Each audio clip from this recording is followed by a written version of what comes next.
Start recording. Beautiful. All right, recording is going. And I think I have your email, so I can actually send this to you, even if Discord goes, no, your file's too big. Slay. All right, cool. Or at least you can always email it to me. What did I just say? I misunderstood. I thought you said, like, Google Drive. No, I said I have your thought you said email. Drive. I said I have your email, so I can always send it to you. My email is so difficult to guess. It is the most difficult. It is so hard. By the way, Nor sent me a thing on Facebook, so now I just have Nor's Facebook profile, and I don't think he understands what kind of power that gives me should I choose to use it. See, I've protected myself from that by abandoning my original Facebook account, mostly because it wouldn't fucking let me change my name. Hello, Facebook. So I just have an entirely new Facebook account, so none of you can find the embarrassing shit. No, well, I deleted my Facebook account, so, you know. I need you to know that my profile picture for the first 2 years of high school was just a zoom in of my favorite zebra t-shirt with my red suspenders over it with the Doctor Who quote written on top. Just some deep nerd shit. I love it. Yeah, horrifyingly nerdy and also very tone-deaf homeschooler. Wilder, I love you, I do, but I am cringe and I am free. Exactly. Like you have no idea the depths you have to get to even begin to embarrass me. Although I did get Nor pretty good earlier because he sent me a game for my birthday, and I was just like, yeah, it was very sweet. He's just like, yeah, have game, and I was like, I'm not sure my laptop will run this. And he's like, it's low poly, and your computer can handle content warnings, so it's at least 50% chance you'll be fine. But if not, I just have an excuse to buy you a computer. No.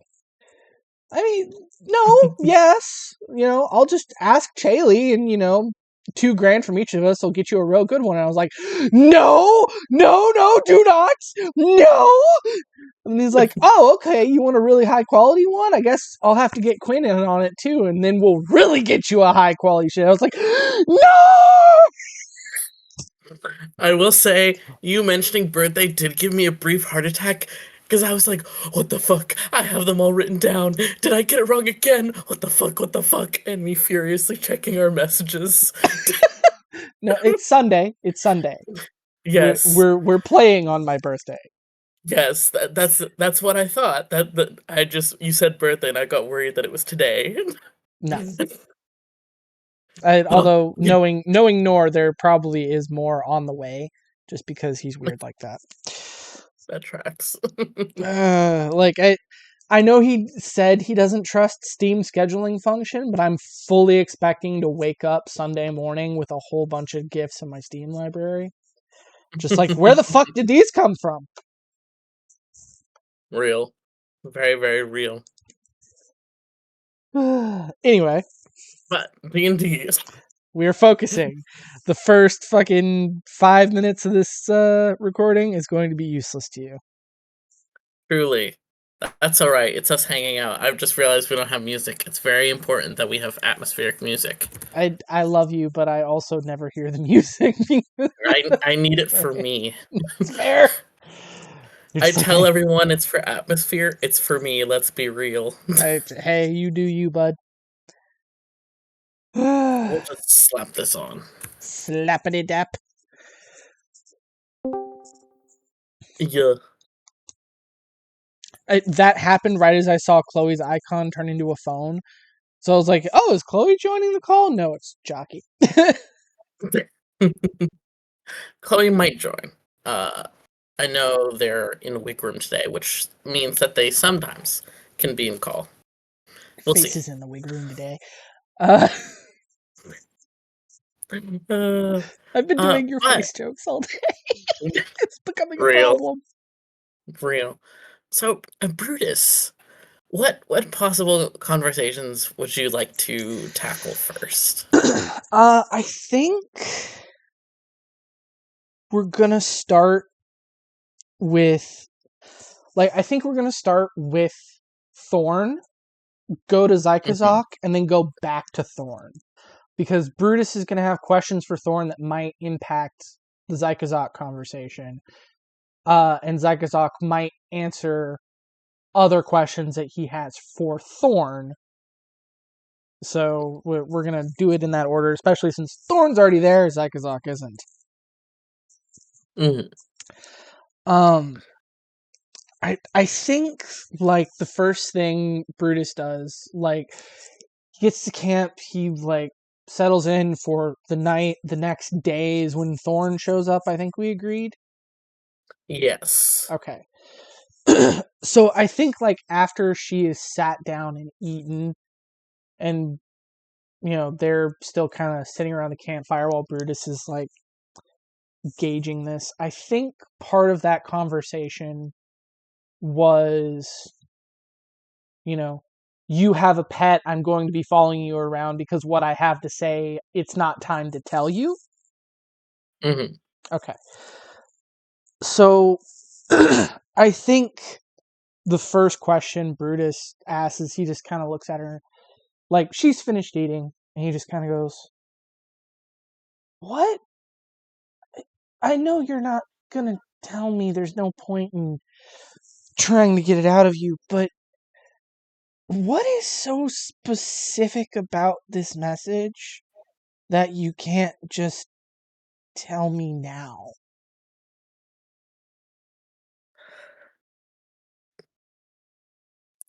You are currently still able to be sensed.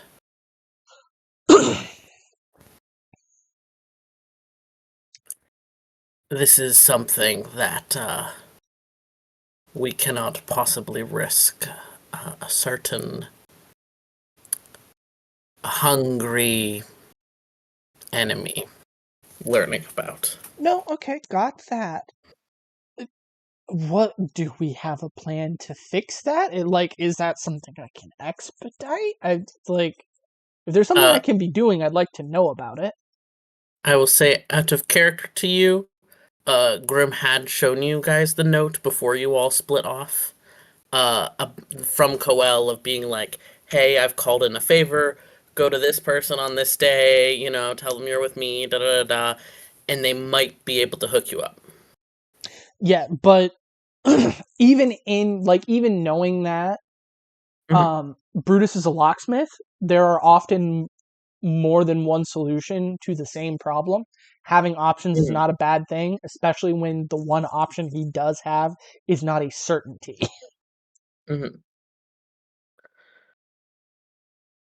I don't know all of the specifics. I don't get involved in planning and scheming and tactics.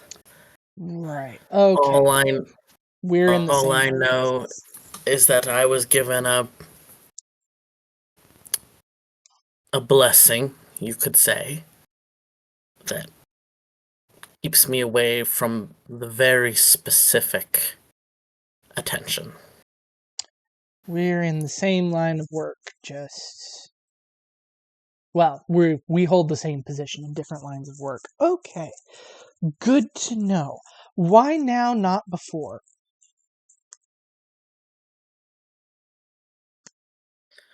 Before you were far away, you were, uh, to be clear, I'm not saying doing unimportant things, but not things that would draw you to its attention.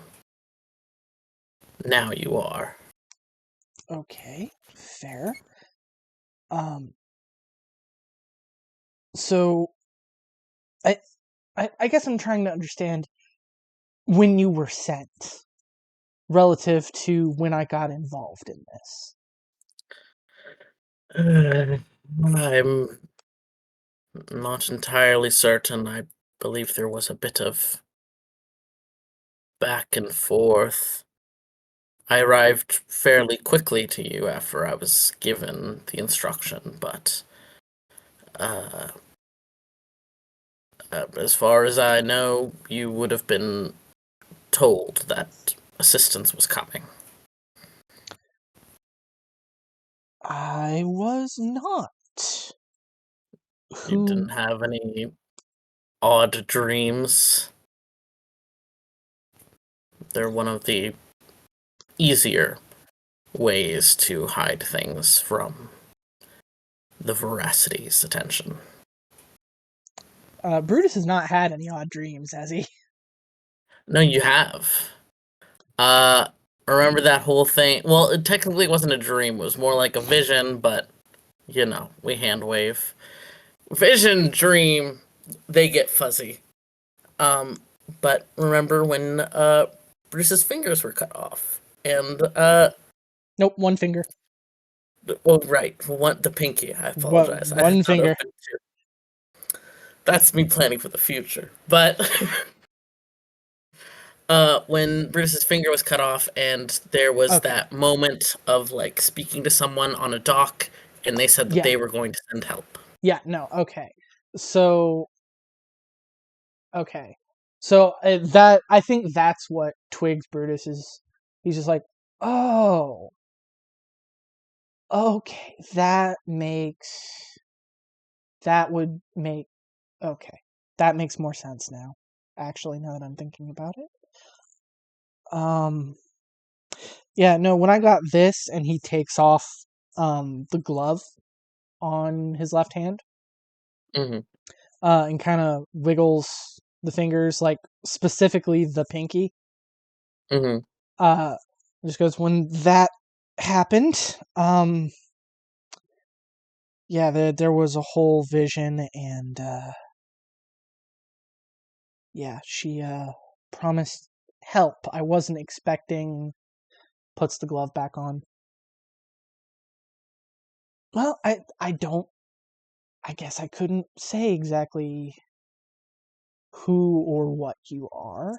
I feel like it would be rude to ask, but I will admit I'm curious.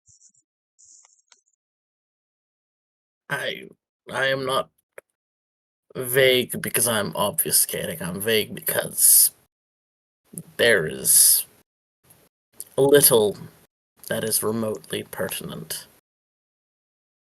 Uh, I have been a guardian, a watchdog to various people over the years, usually under the request of two or three people. Um, I originally helped out a more humble group of people, and somehow I ended up entangled with gods. So don't ask how. It has been so long, and And it was not something I cared enough about to remember. Brutus just kind of waves that off and just goes, "Your past is your I look, I'm nosy. I'm curious. I like knowing things. I like learning things. I like poking at things. Your past is your business. If I'm pushing, if I'm crossing a boundary, tell me to fuck off. I will. I won't take it personal. I just it's hard to understand things when you don't know about them. It's the easiest way to make a puzzle unsolvable is to not tell people about a key part of it. If you can hide that part, whether by not telling them or simply by hiding it under another piece of the puzzle, that's the quickest, easiest way to make it impossible to solve. People are puzzles, but people are also only as much my business as they are willing to be. I'm not going to ask more of you than you're comfortable giving me. End of. Mm, I appreciate the sentiment. Uh, when I am in my other form, I'm not a different thing, but think of it like, I suppose, dissociation. Only the most base instinctual parts of me are present in that form.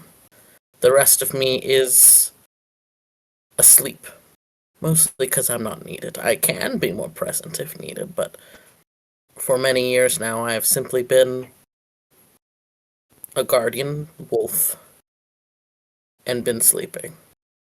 So specifics, details, locations. A dog doesn't remember the name of the city it's from. It remembers the scent, the faces, the people it cared about and that cared for it. But it doesn't know the street it lived on or even oftentimes the name of its owner. And she's saying this in kind of a bittersweet way, but less in a not in a sad way, just kind of like this air of I know other people will look down on this, but it doesn't bother me. Fair enough. Um,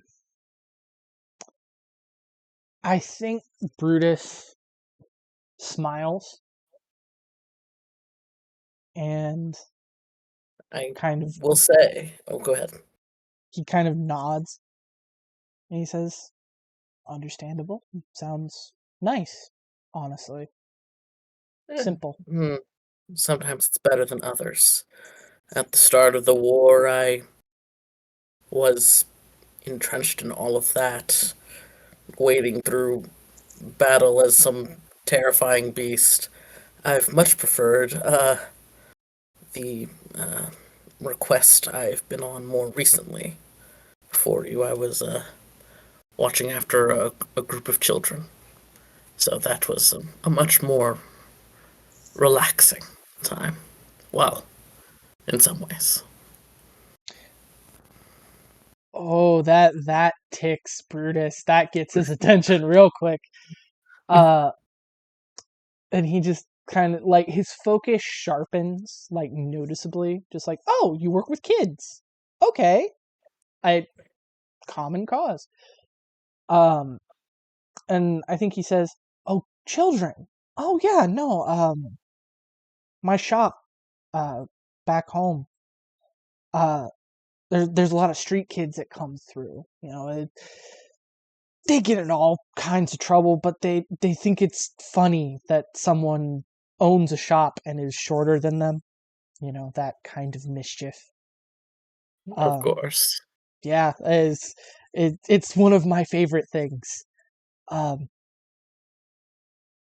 especially like again the mischievous ones, like the pickpockets, the sneaks, the thieves. They always come to me like looking for advice or parlor tricks or whatever, and it's my favorite thing because it's fun scamming someone for their own good. You know, when you can trick them into doing something that's good for them, oh, there's nothing better. Um, Mm, I, I I have know the feeling. I have to ask, why did was it the request that took you from them, or was there something Mhm. else that took you away from that? Because I'm not sure I would have left. It's a matter that is probably more complicated beyond what I grasped, but from my understanding, the children's original caretaker is missing, I believe, and I was tasked with looking after the children while others went and searched for the caretaker. I'm unsure if she has been found, but someone else, a trusted someone else, came and was thinking about taking over the care of the children. So when the request came, it was fairly simple for us to come to an agreement. Fair enough. Fair enough. But I know the path back to them, and I'll hear if they call. If if they call, I think I'd like to go with you if you wouldn't mind. She seems to contemplate for a moment, not in a would that be okay way, but more like, is that possible? Like, is that possible? And also, would I like that? Would I mind? She, after a couple moments of thought, gives a slow shrug. I could certainly try. I would need to prepare you before we did so, though, as um, I did not pay attention much to the details, as you know, I spent the entire time in my wolf form. So I'm pretty sure I know the names of the kids. Not 100%. That's fair enough. Um, I'd have to ask around to double check some details, just so that then you would know what was going on. fair enough. Fair enough. Um, I think Brutus just kind of stops and thinks for a minute, just kind of looking at her, head cocked, like he's pulled out one of his trick locks and is just like one-handed, is kind of like locking and unlocking the mechanism with his tools. Like it's an old tick, something he does when he needs to think, but his hands need to be busy.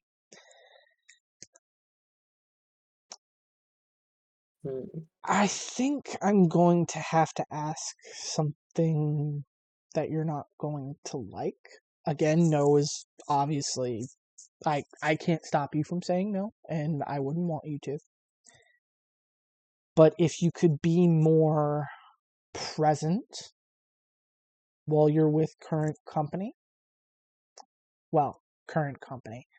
uh, the people I traveled with, the people I have been commissioned to work with, I think that would be helpful, because one of them has already proven more than willing to obfuscate the truth when convenient for them. And the rest are, I hesitate to say concerning, but relative unknowns, and I'm not sure I necessarily trust the choices that they are willing to make. So having someone else with an ear out about it would be helpful. I can attempt to do so. I will warn you that to take this form right now, and she gestures to, Tiefling Self, it is a complicated matter, but I shall simplify it to say I have to draw on power to take this form. So the wolf is easier as it allows me to shore up power. No, I would like to be very clear. Whatever form you're comfortable in, I'm good with. And then kind of pokes her in the brain. I can do this. Like, it's fine. Anytime I feel like I need to check in with you, just say, hey, we can do this. It's fine. You can talk back. It's cool. And then he switches back to speaking out loud.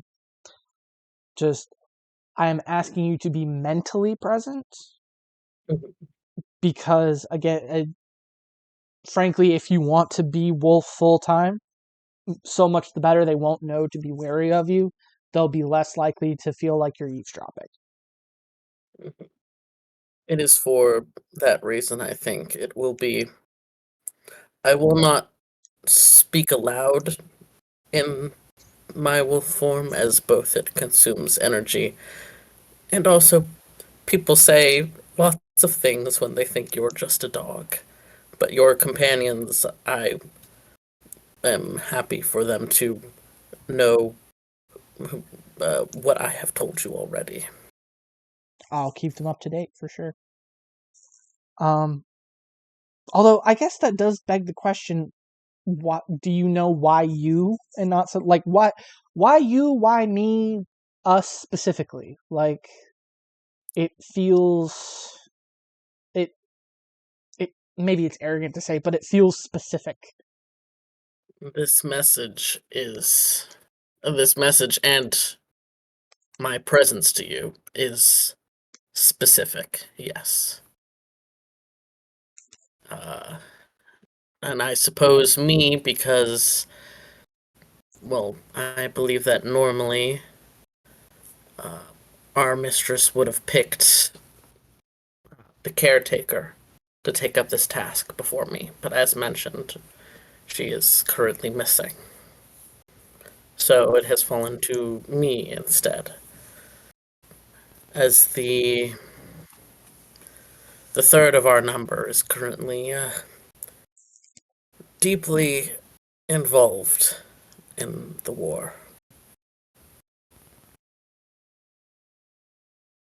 That I'm not. You know what? That's a lot of stuff that you probably weren't paying that much attention to because you were a wolf. I'm guessing. She gives a knowing smile and nods. Damn it! Yeah, you just said a lot of things that I would love more details about. That okay? I'm gonna have to get used I to that. I No, can don't. tell you some names, but I will warn you, I am very, very certain that the names I have are quite outdated. Yeah, I'm unfortunately outdated. Does me very little good, depending on the names involved. When you say outdated, are you talking like these people have passed away? They're no longer involved. People just use Uh, different names now. well, you should never ask a lady her age, but let's just say centuries at minimum. I mean, I wasn't asking your age. I was asking, But You know, yes, she fair. winked. She was joking. Yeah, fair. Very fair. Um, I think Brutus just rolls his eyes. Like, he's got a big grin on his face, but he rolls his eyes. And he's just like, we've got an elf that I'm pretty sure is about 300 or 400 years old traveling with us. So, fair. And on the other extreme of the spectrum, we've got what I'm pretty sure is a walking corpse who's maybe 7. So, I think Grim would stab you for that, but Grimm's not uh, here. Grimm mhm, doesn't need to know I said that. mhm. She nods a bit, and seems to contemplate something, and eventually says, "Might I ask you a favor?" I reserve the right to say no, but go ahead and Of ask. course.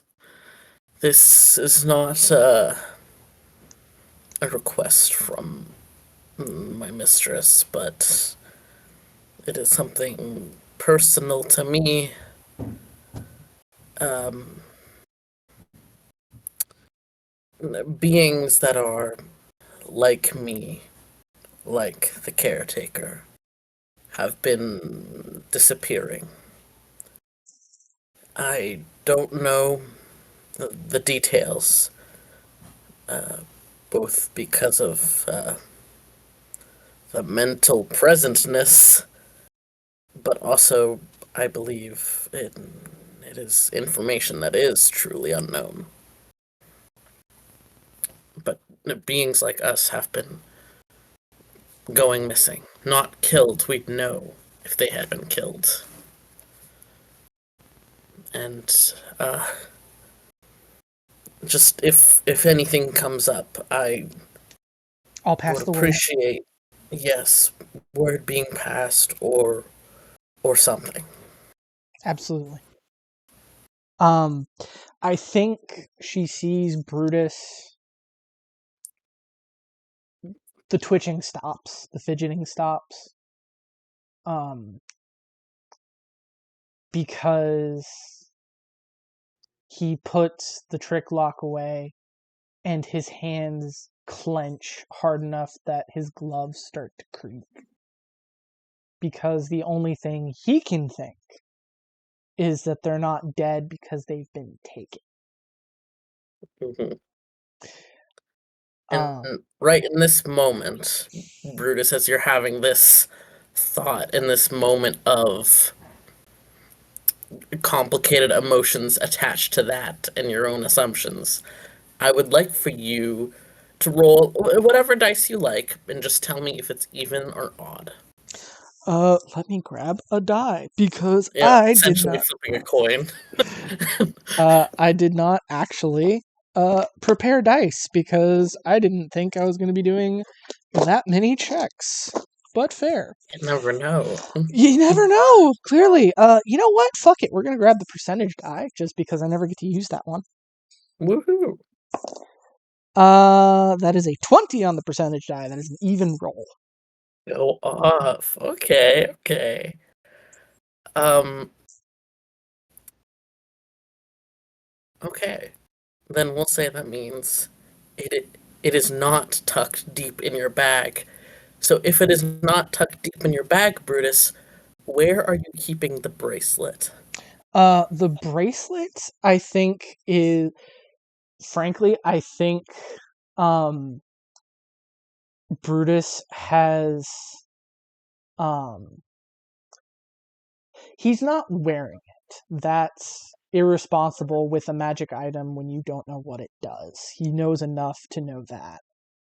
Mhm. Um, but I think he also knows that it wasn't quite a spellcasting focus. It wasn't uh it provided power, but it also provided something else. It's carrying something else.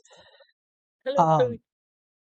so I think he's got it tucked into a pocket um like on like an inner pocket. Like I think he's like in a whether it's like a jacket or a cloak or something, he's got it like on an inner pocket, or even like if his shirt has pockets, Mm, like he keeps it close where he knows where it is and where it's harder to steal, because yeah. as himself a clearly experienced pickpocket, uh knows it's harder to steal things when someone is actively guarding them and they know how to protect it. So, frankly, I think it's in like his breast pocket or something. Mhm. And I'll say, with your even just going off of your passive perception, uh, you hadn't picked up on it at first, but throughout, you can't be certain how long ago it started, but there has been a slowly building hum in the bracelet, and you come more aware of it in this moment of emotion that you have. Uh, Fun It fact: I doesn't was feel about to like start asking about the bracelet. That's hilarious. woohoo! It doesn't feel like magic because as you become aware of it, the hum strengthens a tiny bit, and the vibration, it reminds you somehow in the back of your mind, like the sensation of, say, an instrument would have when it's being actively played. There's no actual sound, but there is this slow, long, almost sad vibration. Okay, cool. Um, so I think Brutus is terrible sometimes about being able to do just one thing. So I think Real? as like he's reaching for the bracelet and out loud is saying, by the way, does Binds of the Squall mean anything to you? But as he's saying that out loud, he's also he's remembering there were voices, there were cries when they were defended from the fireball that destroyed the guard HQ, and it felt like they were coming from the bracelet. So he's also mentally reaching out just to say hello, essentially, towards the bracelet, just to see if he gets anything, as he's also reaching towards the pocket to pull it out. How lovely. Roll me a persuasion check. Persuasion. I have a +3 for that.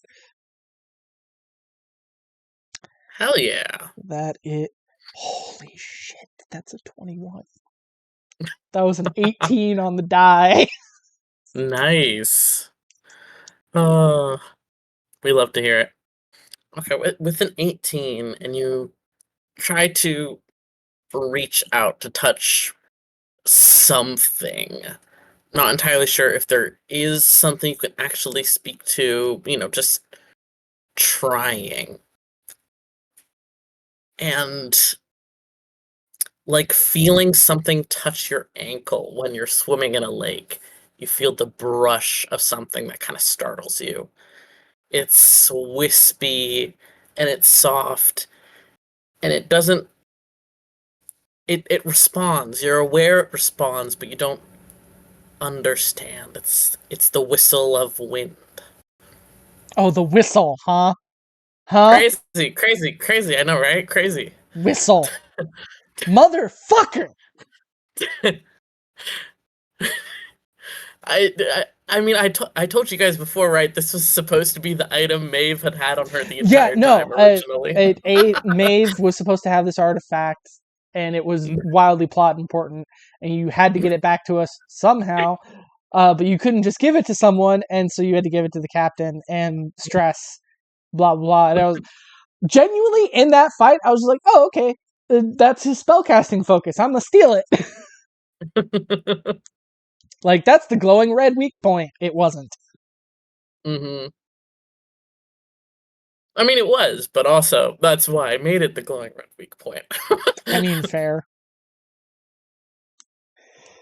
Okay. But it doesn't respond to you with words, and Thorin kind of cocks her head as you say that, and thinks for a moment.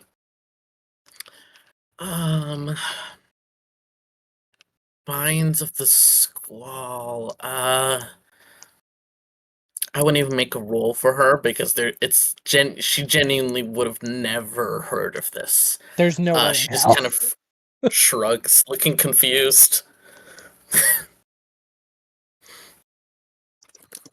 Which, Chloe, you saying Thorin, my beloved, you'll want to listen to the start of this. She was talking about how she worked with a caretaker that took care of kids, and the caretaker is missing, so she was taking care of the kids.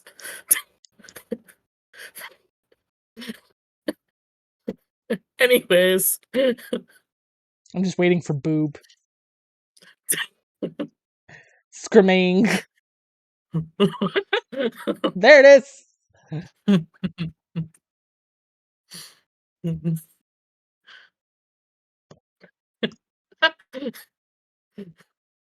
Real. I'm tempted to tell you Chloe's computer password simply because of the boob joke. Simply because of the boob joke. Huh? Well, fuck it. I mean, Chloe, do you care if I say? He's your husband. He's not allowed to leave your boobs alone. Ayo. The ocean is just being homophobic and getting in between us. Truly. Well, that is a good point, Chloe.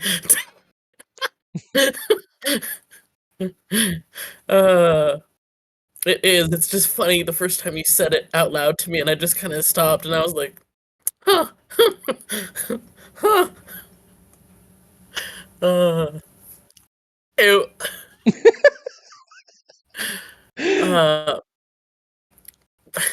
no, but if you squint, it looks like one.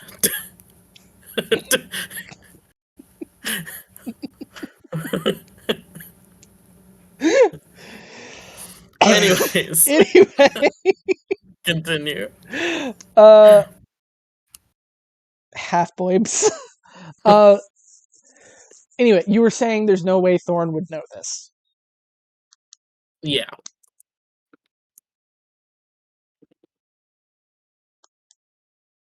So she just kind of, yeah, just kind of shrugs at you. The I don't know expression. Yeah. I think Brutus kind of like holds in his hand, and it's just like a silver bracelet, isn't it? I don't think I wrote silver necklace. Okay, It's a bracelet. is it? Okay, Yes. I put necklace Yeah. down in my description. Fun fact, you can see it in the drawing I did of Maeve. That is hilarious. I've been cooking this since day one. Anyways. All right, silver bracelet. With a pearl on it. But she begins to like scoot closer to take a good look. She pauses to, make sure it's okay if she moves into your space. He holds out the necklace or the bracelet. Yeah, she picks it up, kind of turns it over, gives it a sniff.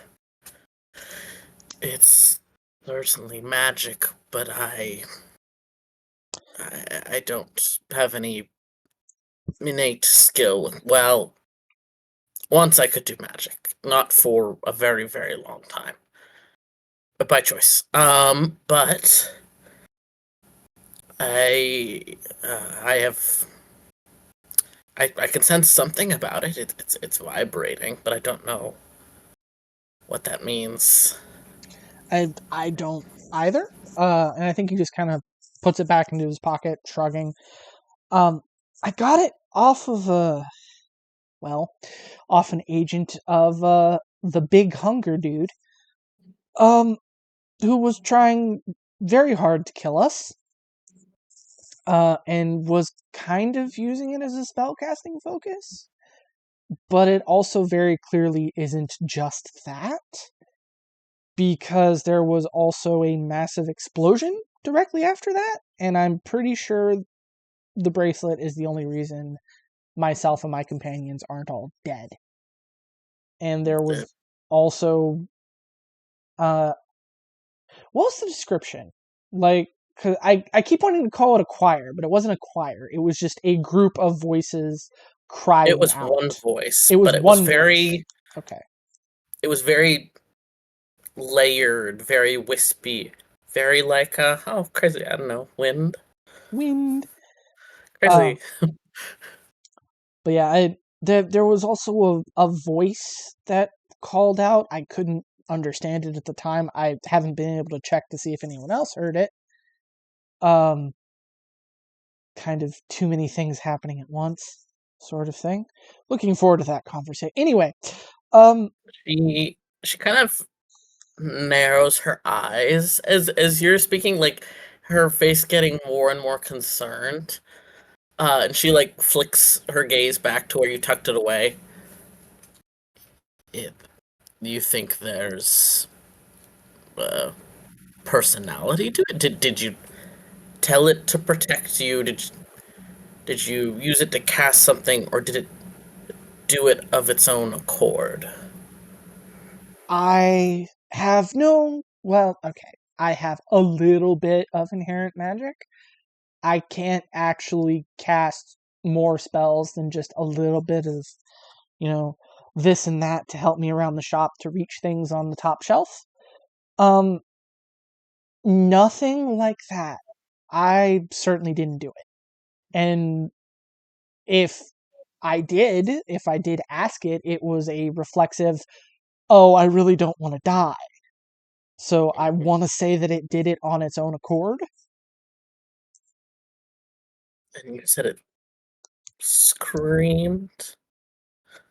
It, I'm going to try something, and I'd like you to tell me if you sense it respond in any way. Okay. Well, nothing for it. Let's give it a shot. Uh, do you need me to? Never mind. And he just No, takes. no, just um, she kind of seems to like take a moment as if like drawing something into herself, like this focus look of meditation kind of thing. And then she speaks in a language you don't understand. You're inherently aware that it's magic, the way her voice suddenly becomes, layered and whispering in a very, very classic magic way. It doesn't seem like a spell, though. If anything, it comes off more like legit language, just with magic packed behind it. And right away, the vibration you've been feeling immediately picks up to a near inaudible whistle, like a dog whistle that you're only barely able to hear. And it sounds almost panicked. It sounds afraid.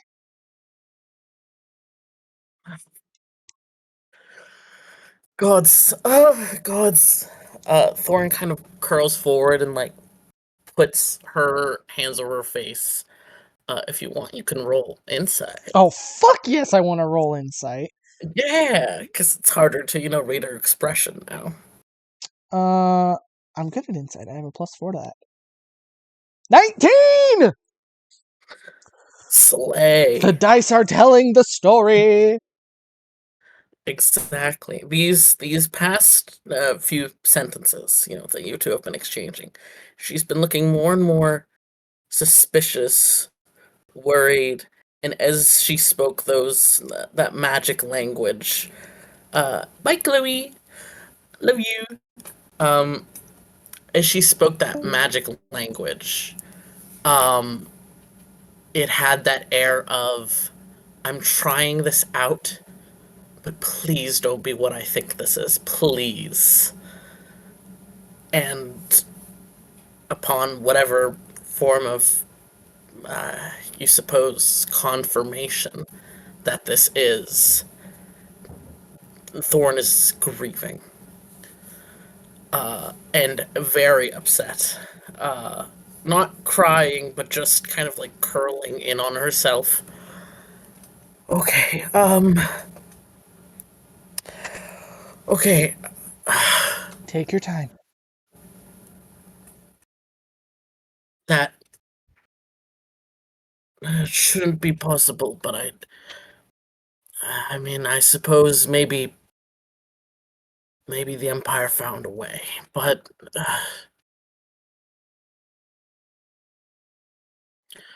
what I am, those of my kind, um, I suppose you could cue a certain theme song.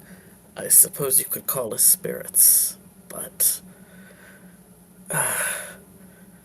we we have stayed far away from the Empire, and yet we've been going missing.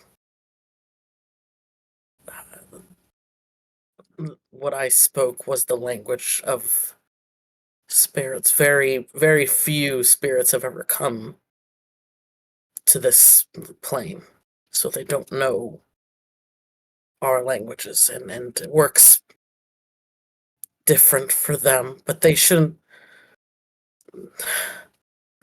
Maybe it's trapped inside. It shouldn't. I don't. Their spirits used to be uh, people like you, but they. I know in the past, it's been discovered that casters can use them as power sources, but normally it has to be, for back lack of a better term, consensual. The second she says power sources, Mhm. Brutus stands up and does everything he can not to move more than that. And when she says normally it has to be consensual, uh he sights up on like a wooden pole, a tree, something along those lines, and just hurls a knife at it as hard as he can, grabs it with the mage hand, does it again, grabs it with mage hand, does it again, takes a deep breath, sheathes the knife, and he says, "Okay, I'm calm. Finish what you were saying, I'm sorry." No, it is understandable. Normally, there must be an agreement. Every drop of power must be agreed to. What you're describing, much less it being held within some sort of item, should not be possible. I don't know of any spirit able to do such a thing, so I can only assume that it's trapped.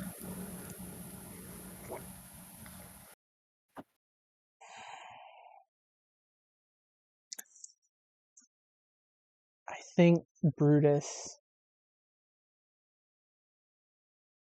just, there's a big sigh. Like, his whole body gets put into this. Just through the nose, like he's trying not to move because moving means he's going to start expressing this. So Mhm. the deep breath rocks him toes to tip and back again, and he's just breathing hard. And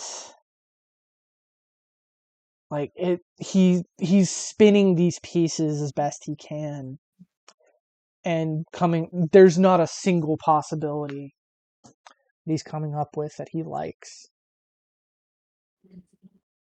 And he looks at Thorn and he says, "Okay, my aunt is going to be back in a couple of days. She might have some answers for us that we can use. Do you want to start running down leads now, or do you want to wait for her to get back?" If. No. I've been charged to stay with you. No, no. You, No. no, Thorn, you look at me. And Brutus does not let himself be angry at people a lot of times. He lets himself be angry about things, but there's too much of it for him to really keep a lid on. And so, like, he cuts straight across her and just says, "You are at risk in a way that I cannot fully understand and you cannot fully explain. This is your people. I am asking you to make a choice because I am only capable of making one right now. And if your charge is to stay with me, then I might ask you to do something you'd rather not at this exact moment. So I'm asking you to make the call. Do we chase this down now, or do we wait for my aunt to get back?"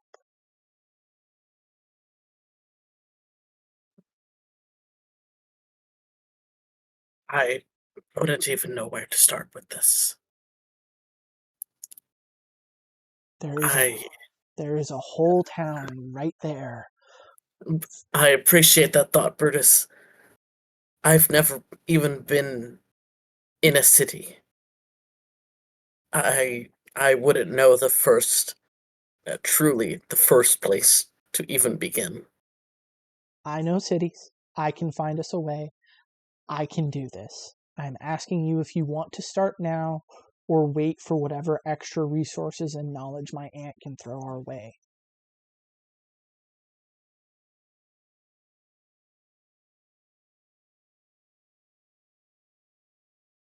Let's wait for Okay. your aunt. I will try to send word to those of my kind that I do know are here in this plane, but I wouldn't even know where to begin. Another, you need names, locations, that sort of thing, and you have none of them. Yes, Brutus, you. I hate to ask this of you. While there are some people, of course, that know of spirits, they are, and as I'm sure you can understand why, very much not public knowledge. They. I don't It think he lets is. her say anything else. He pulls off the glove on his right hand, the one that still has all the fingers, tucks it in his pocket, draws his dagger, and draws the blade across his hand and starts squeezing blood into the ground.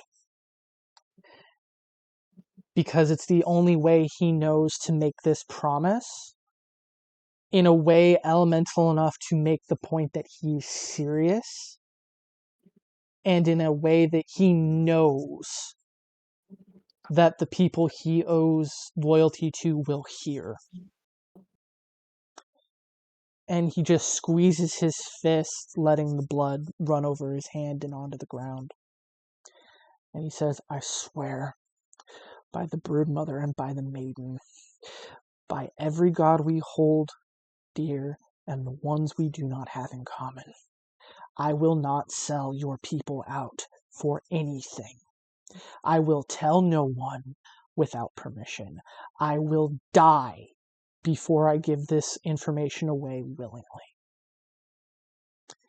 And then he puts the knife away, puts his glove back on,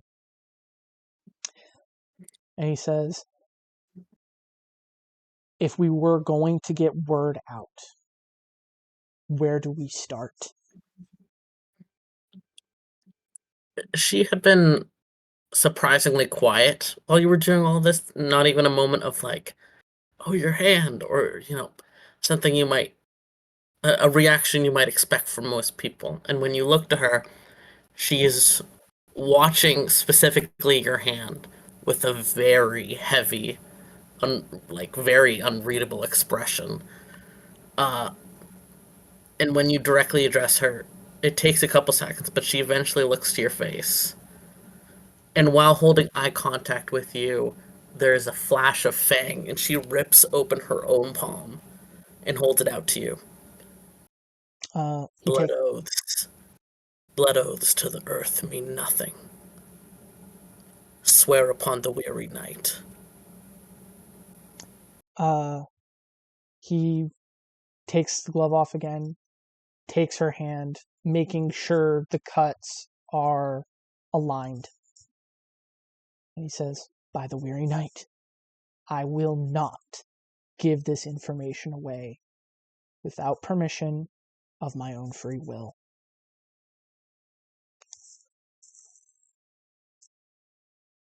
She holds your gaze, your cuts laid against each other as perfectly as they can be. And Brutus, is this your left or right hand? This is his right hand. It's the one that Okay. has all the fingers.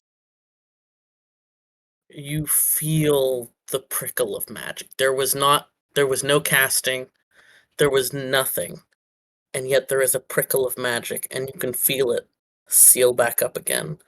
And as Thorn retracts her hand, you see that your wrist is now marked by, yes, a scar, but the scar's edges are oddly torn, almost looking like a strand of brambles. Brutus collecting all the body mods. I love it. Exactly. Wow, you've got thorns on you. Crazy. Anyways, Oh this god. has no repercussions. um, but she and there. I will note there is no mark on her wrist. Or sorry, not wrist. Palm. Uh, she stares as well at the scar on your hand for a moment, and then nods. All right. I. Oh, this means a lot to me. You've only met me today, and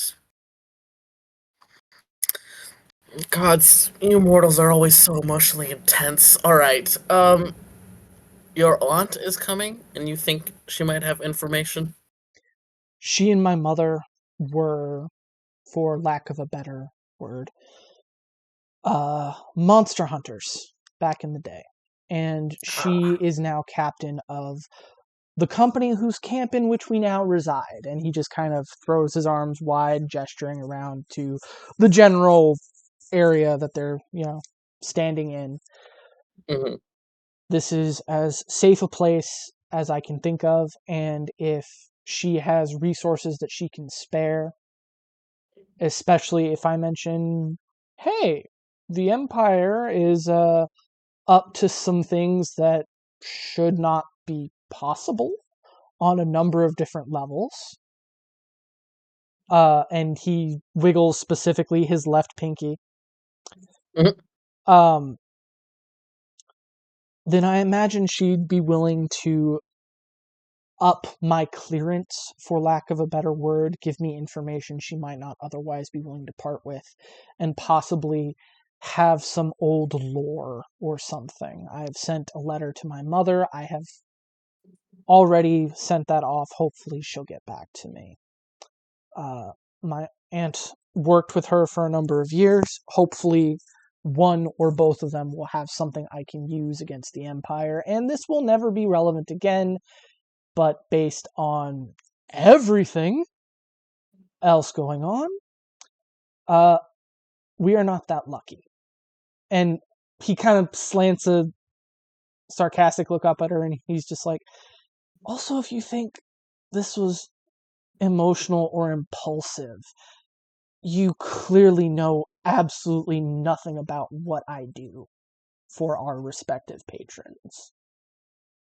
No, I don't. Truly, had not heard a word of you before I was told to come to you. Well, to be fair, I'm not sure that I'm all that well known in those circles, considering I didn't know they existed 2 weeks ago. But I imagine murdering slavers uh, is something that gets talked about now and again.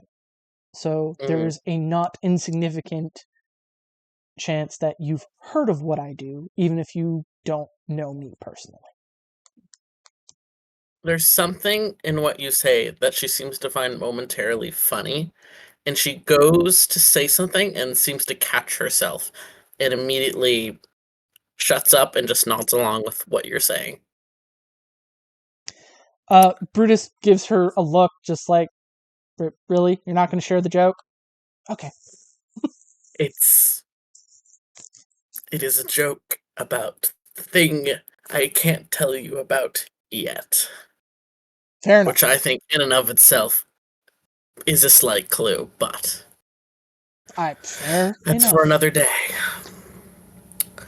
You mentioned sending letters. Do they still go by horseback on that pony relay, or is there a faster way now? I believe they mostly use homing pigeons now, considerably faster. Yes, and they're magic homing pigeons. I mean, yes, I know that, but Brutus is not going to bother explaining the intricacies of magic pigeon post to someone who probably does not and will never give a shit. Hmm. Brutus trying to explain the the the post office to Thorn versus Thorn, who's never even walked inside a tavern in her entire life. Thorn, who barely understands the concept of a letter to begin with. No, she knows letters.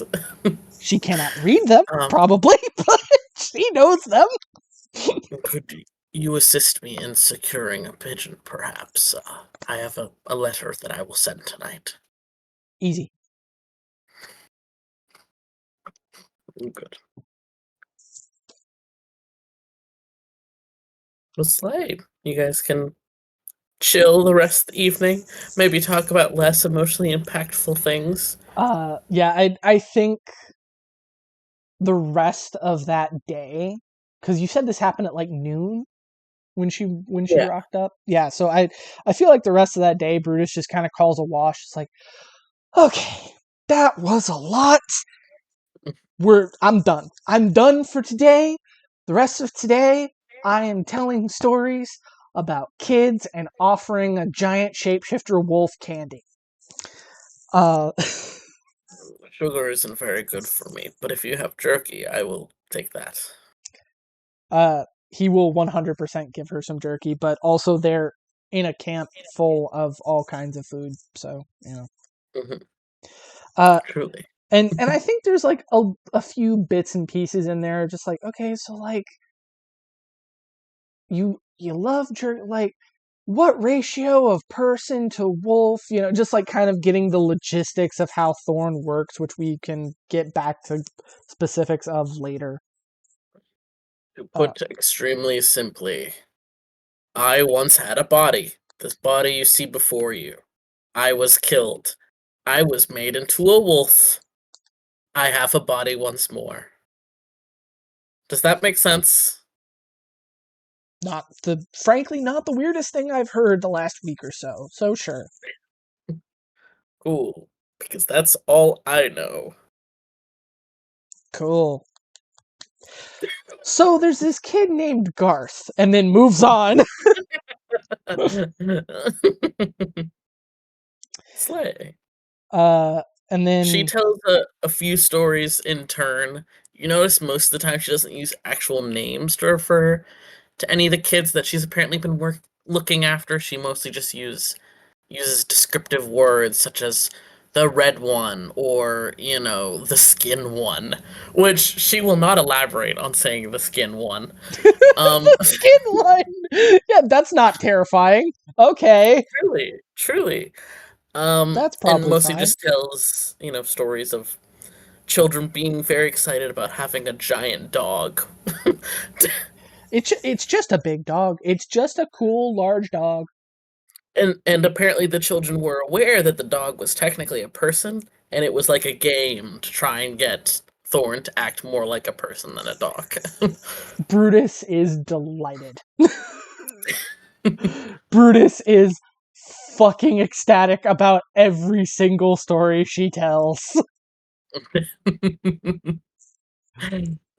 Roll me, let's say investigation. Ooh, investigation. I think I'm good at that one. Let me get back to my stats instead of my inventory. Investigation +6. Real. 23. 7 + 6. Woohoo! Jesus Christ. I know. Then throughout the afternoon and evening, as you two are sharing stories, you begin to pick up mostly just from the context of her stories. She was with these children for like 3 to 4 years. There's at least 4 of them. You think that sometimes there was more, but there was 4 main ones. It was a little cottage out in the woods with really nothing else close by, but occasionally people would come by looking for the caretaker, and the children would handle that. Thor did not pay attention to any of that, other than keeping everyone that wasn't supposed to be there out of the house.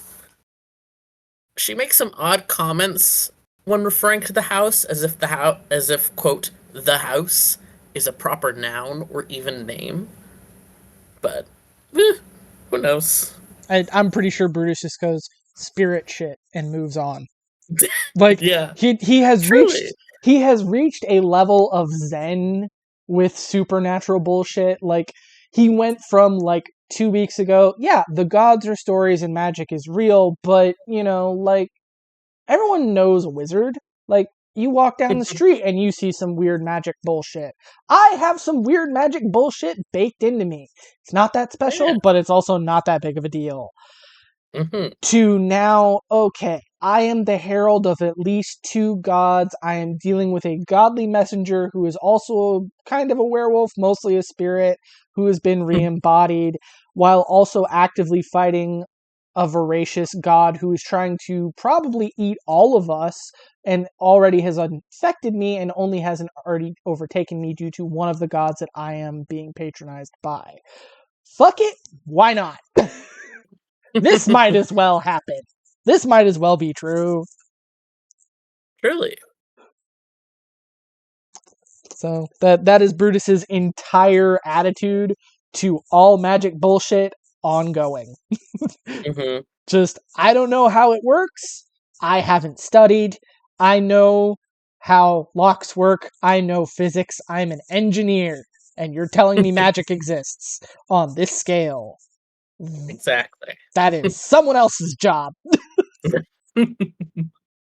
uh, but by the time morning comes around, that is when it seems that your aunt Zykozok, Captain Zykozok, returns. You're woken. You two were given like a tent here at their outpost. Um, but you're woken by one, the smell of food being cooked, but it is still earlier than you normally would have woken up. It's maybe like 5 a.m. before the sun has even properly risen. But you can hear like distant shouts of like, "Open the gates! The captain's back!" And various hoofbeats entering this area of tents. Cool. So yeah, I think first thing he does is like Brutus is not super a morning person. Hmm. Uh so Yeah. it's not like in his nature to like he's not an asshole about it. He's not like me where it's just like I don't exist for like an hour after I've woken up. Fuck off, don't talk to Hmm. me. But he is kind of like if he can get away with not actually speaking, he will. Yeah. Um so I think his whole goal is he's going to head to her tent after having like poked Thorn in the brain just with like she's back, I'm gonna go talk to her, you can come if you want. I don't know what you'd want me to say to her about your whole deal anyway, but I'm gonna go talk Funnily to her. enough, you have to poke Thorn, as she had laid down on like a cot when you went to sleep. But when you have woken up, you've gotten ready, you turn to, either look for Thorn or to exit the tent, and there is just a giant, like, pony-sized wolf laying directly across the doorway, almost as a physical bar to anyone entering. And she is asleep. Cool. Yeah, genuinely I think he's going to like prod her and just be like, are you awake? Do I need to wake you up? Just like, do I have to climb over you or are you gonna still stay asleep? He's cool with either one. Just he needs to know what's going on here. She gives a deep rumble at you, but slowly stands up and kind of shuffles out of the tent, and then stands aside to follow after you. All right, cool. Yeah, straight to her tent. He's not gonna go straight in because she just got back.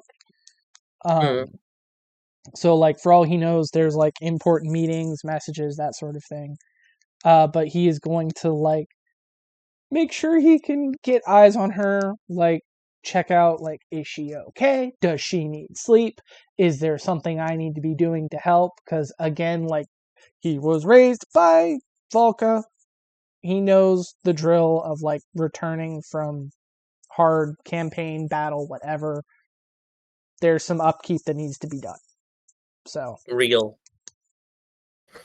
Uh, all right. Bu-bu-bu-bu-bum. As you approach the tent to you know, uh, establish contact in whatever way is easiest. Um, you catch voices inside, and as you guessed, there seems to be at least brief exchanges of information going on. You recognize the two main voices that are talking as the Wyvern Scouts, who hadn't been here when you were here last night. So either they were with Zykozok, or maybe they arrived at the same time, or something. Are you trying to listen in on what they're saying, or are you gonna stand back until they are done?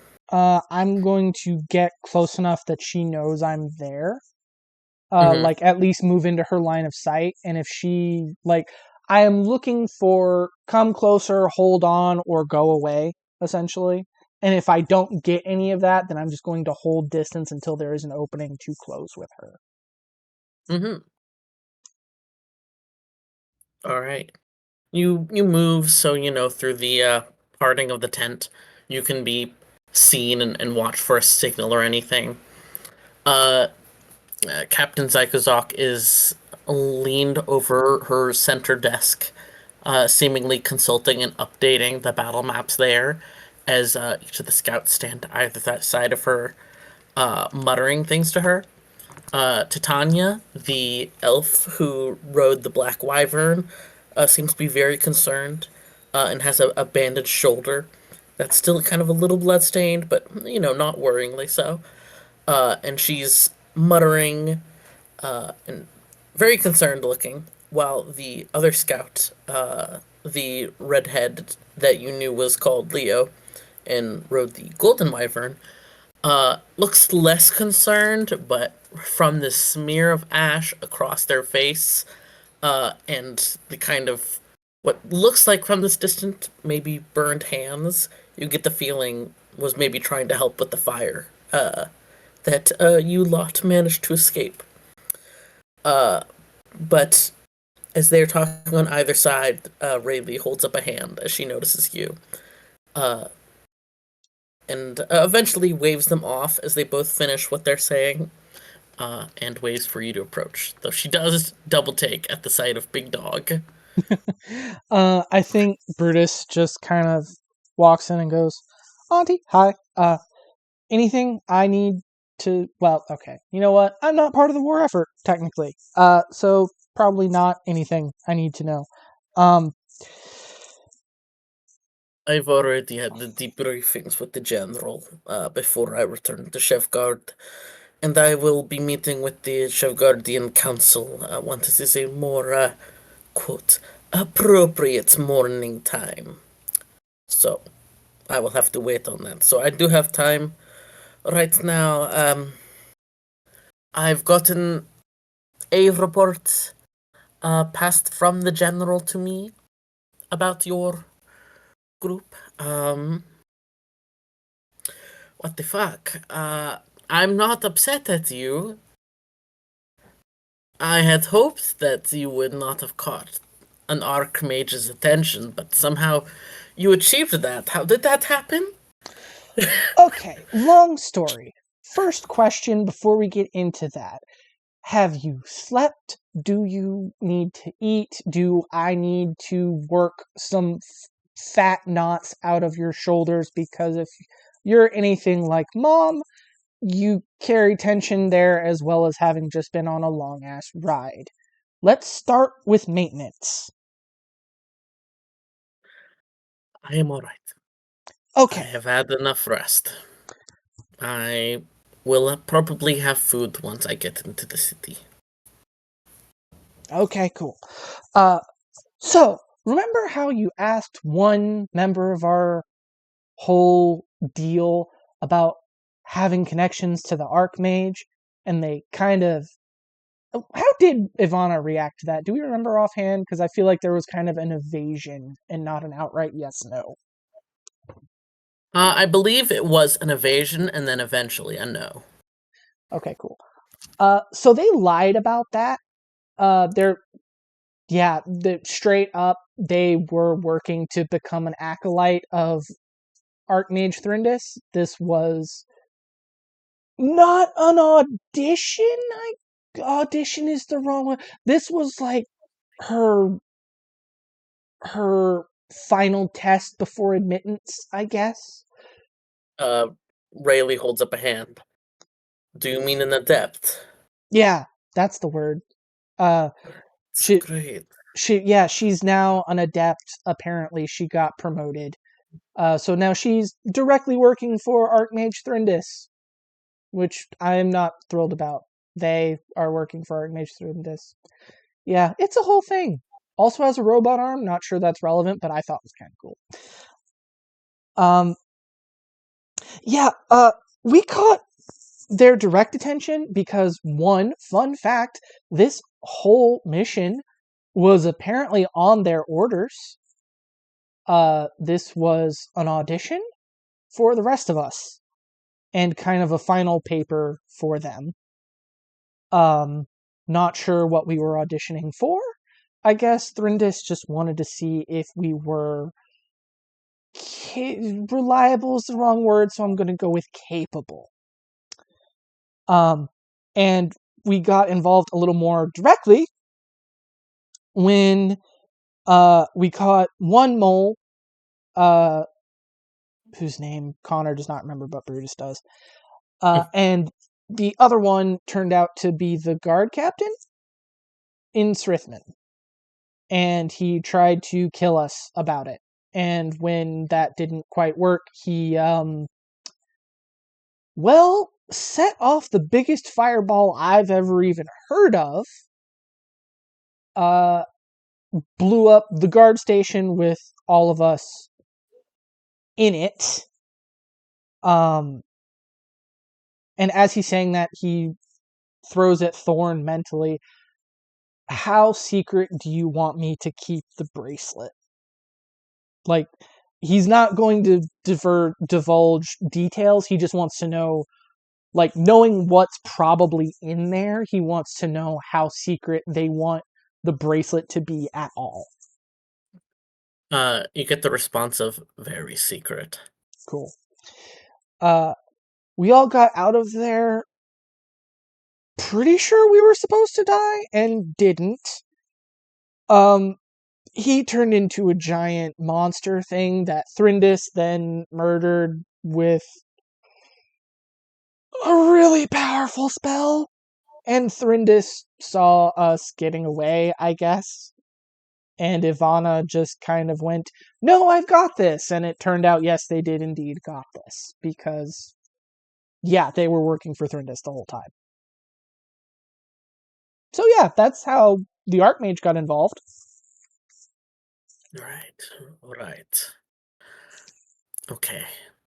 I will clarify something that has been clarified to me in the past, as I thought similarly about adepts when I first started working with the military.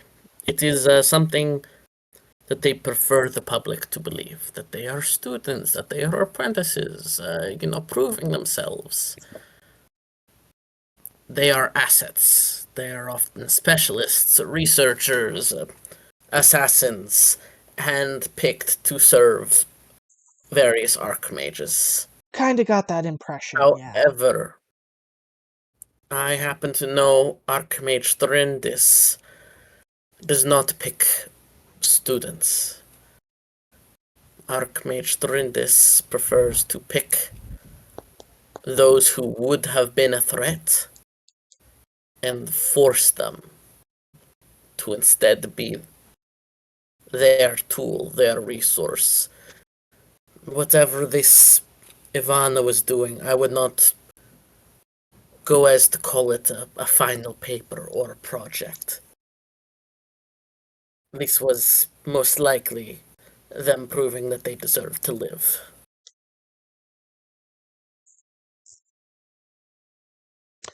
Yeah, I think Brutus just kind of makes a face of just frustration and annoyance and disgust. And just goes, great. I'm fighting parasite god with the help of a psychopath. To be clear. Now, well, are you calling the Savannah psychopath or the Archmage? Ivana is trying. I will give them credit for that. Right. If I may speak freely, Captain, and he's in he is in he's putting as much formality and curiosity into that statement as he can. Just like, I really have to say something, and I need to make real sure that you are a safe person to say this to before I say it. Before you do, I will clarify. While I am not a fan of Archmage Durandus's methods, they do have results. One operation I was involved in, we were nearly entirely wiped out many years ago.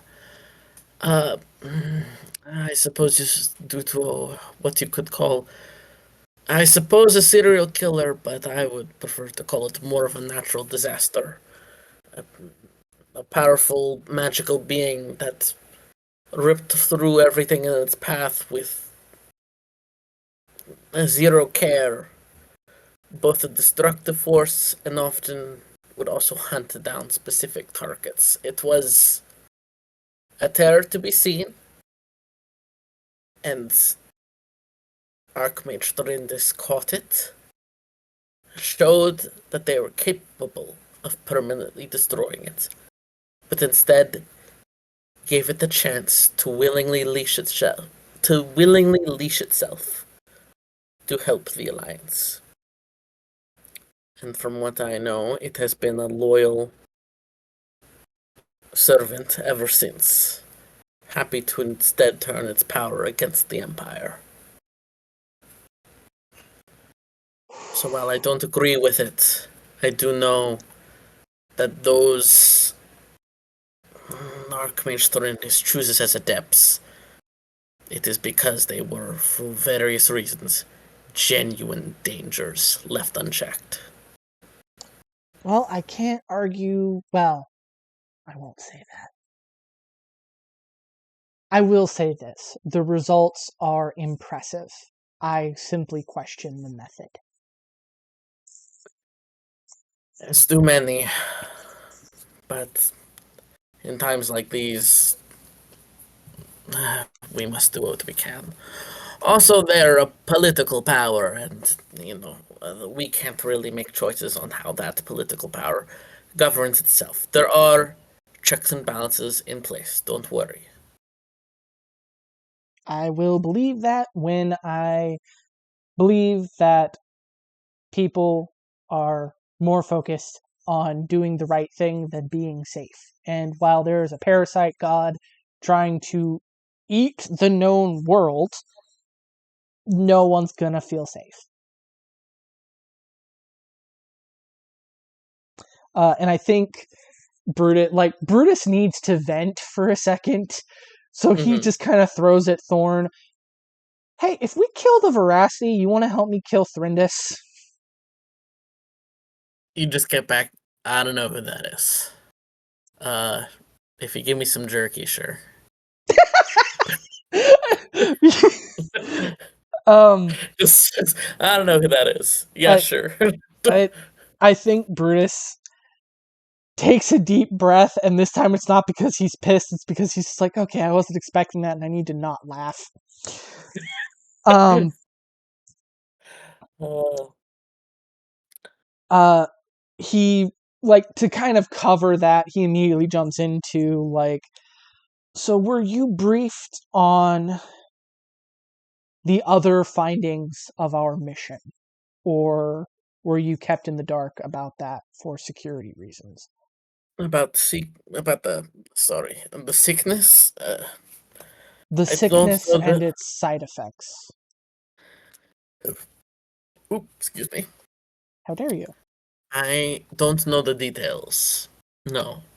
From what was told to me, it is being kept as need to know secret information, and there has been currently, for the last few days, uh, a conclave for various important members of the Alliance to discuss this information.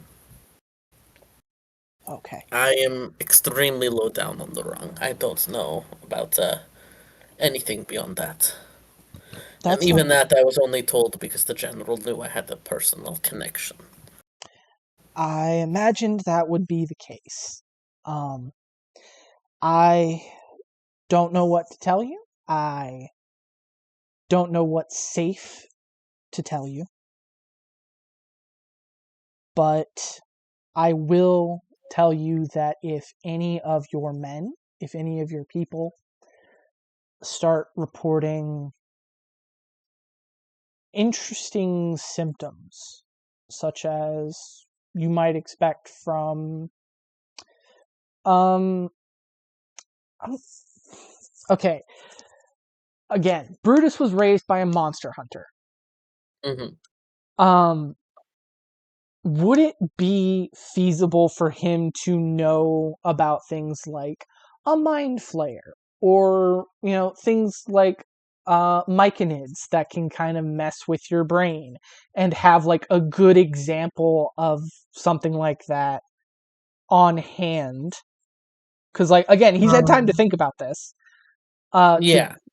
be like, hey, if they exhibit symptoms similar to this and also the plague, Hmm.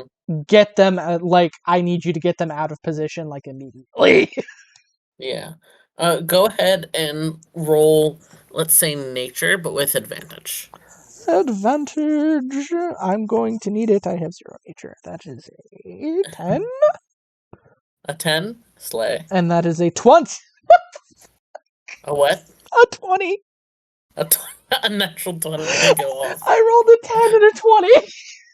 Fair normal, fair What the normal. fuck? What the Um, fuck? Where are these rolls during normal session? He rolls like a monster during the RP bits. Where were these attack uh, rolls, man?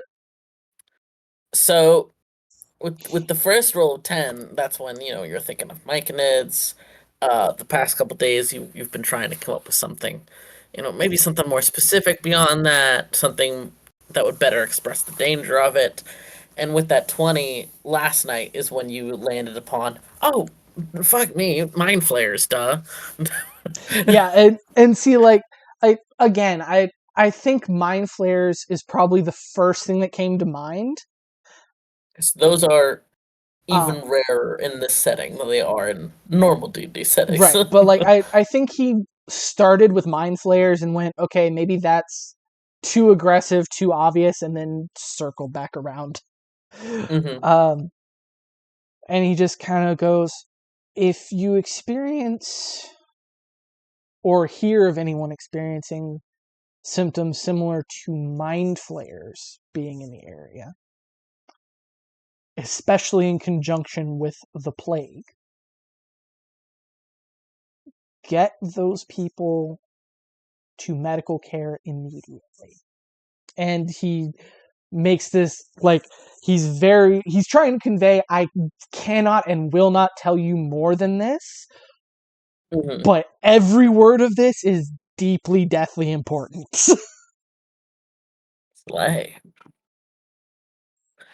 Uh, she is kind of like watching you intently, but nods along with it. Right, I will do so, and I'll pass as much to our medic as well. A concerning idea, but I professionally do not know about this, so. Well, you are a former professional, are you not? And he just kind of winks like, you No, worked with my mom, you're a professional. no, I'm saying professionally, we are not having this conversation right Oh now. no, we're not. We don't talk. We're not a. I'm your long lost nephew. We've never spoken. It's fine. Totally. I put you on this job to try to set you up to die. Obviously. I assumed you were trying to get me and Ivana together because I know Mom's been trying to get me a date for years. Oh, sweetie, I don't think that one's your type. Or you their type. Maybe more the second one.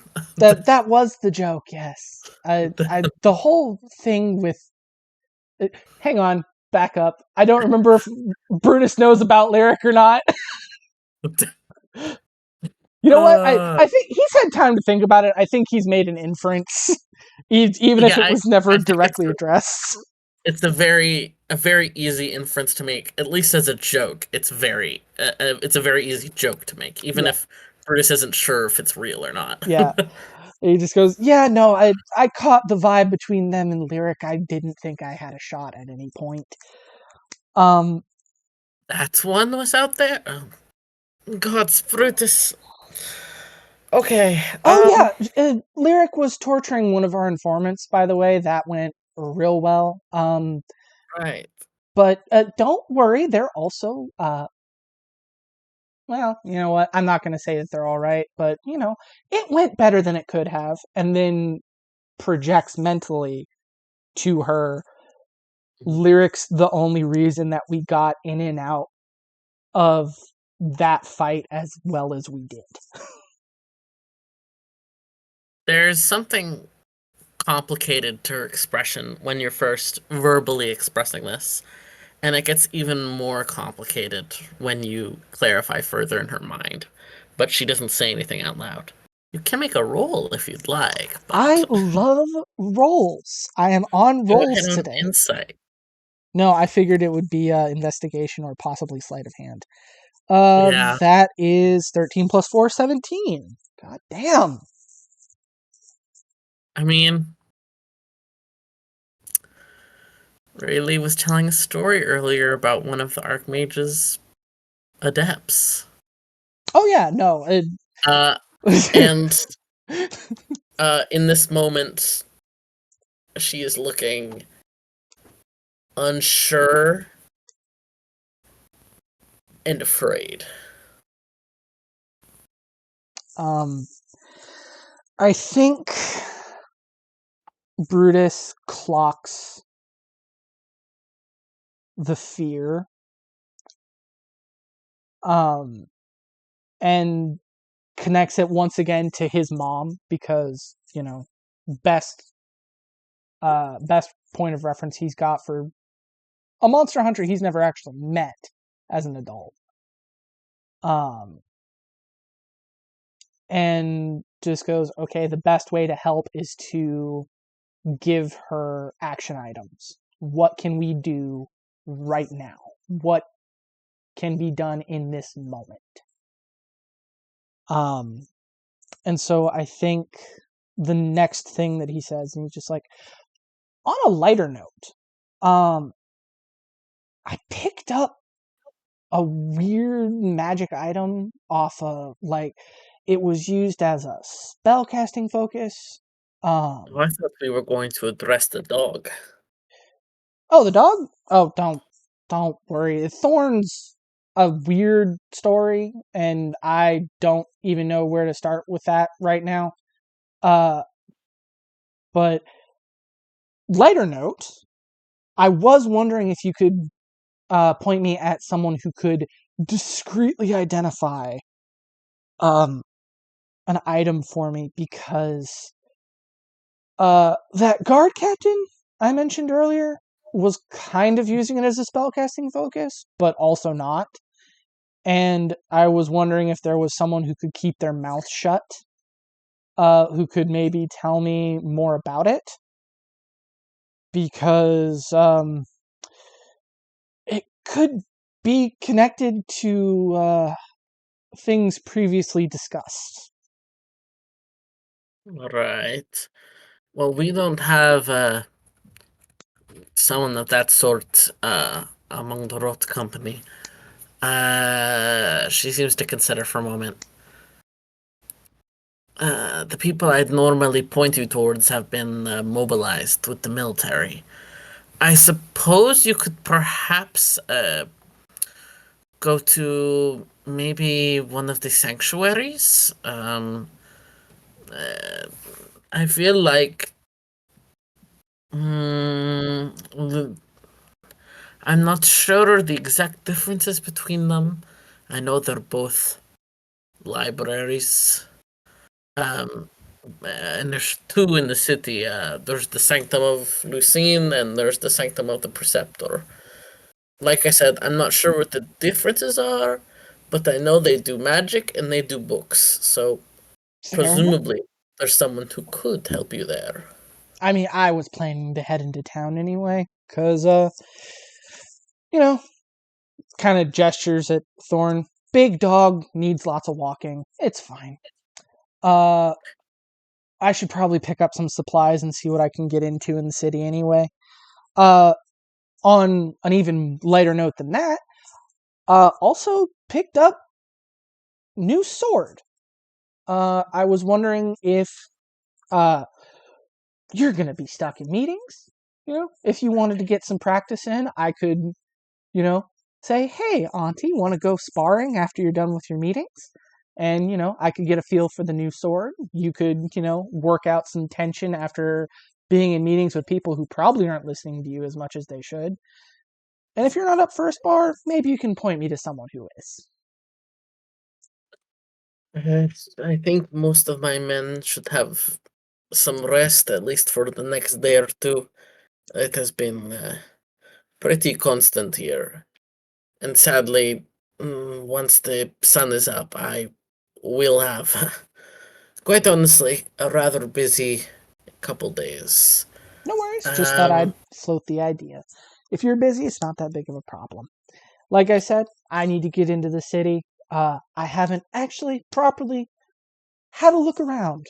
And as you may have heard after the everything, kind of gesturing in the vague direction of Srithman, didn't really get a chance to wander around Srithman for anything that wasn't direly important. Indeed. There is some things you should know about. Uh, News to the front lines is a bit, news about the rest of the country falls to the wayside when you're being actively attacked. Understandably.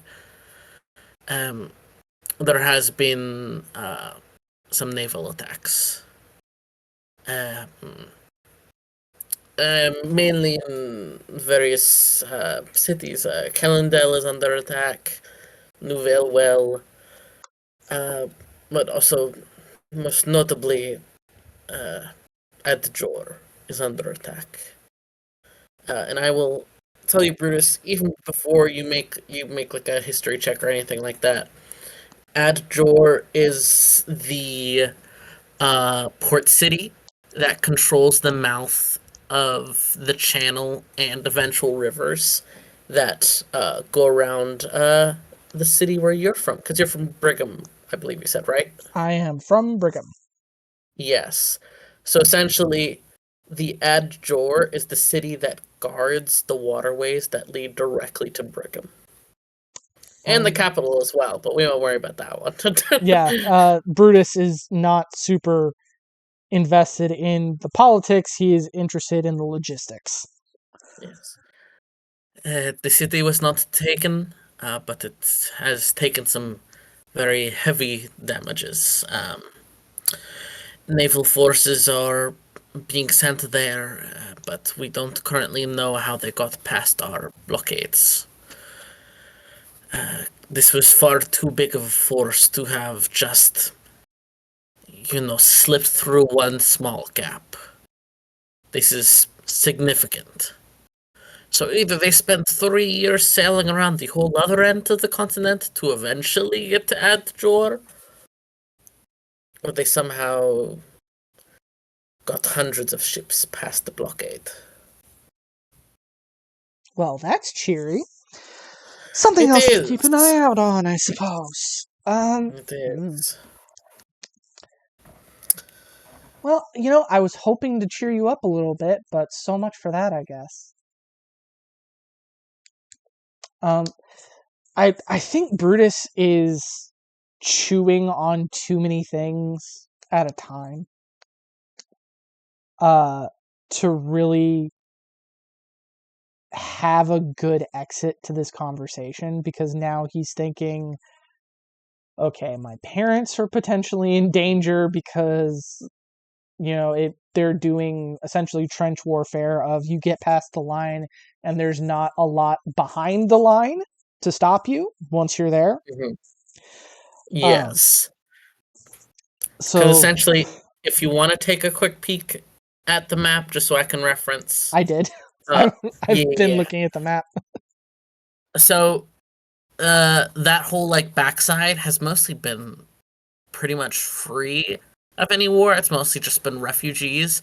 Most of the battles has either been taking place on Kellendale, or directly along the border, or also down into the independent nations on the south side of the continent. A lot of those independent nations and cities have been ravaged. But Oh, this is the first so we're time. we're talking like about 3/4, like 2/3 to 3/4 of the continent is Yes, getting like it hasn't. fucked up. It hasn't been taken, but it is like, yeah, being severely fucked up. Uh, Okay, that's not so good. now the war has very abruptly, you're not sure, changed focus or what, but it is now going full pincher effect, which there used to be, as far as you knew, a massive blockade. Uh, and I'll tell you this because your mom and dad probably would have talked about it a lot because they were very paying attention to the news. But there is a massive contingency, like a group called the Tide Mages, which are all various casters of all different kinds that specialize on the sea. And they have like giant like mercenary ship fleets and all these things. And essentially that entire like worldwide group, like a group that's been around for centuries and centuries, was hired and was in charge of guarding that northern sea passage.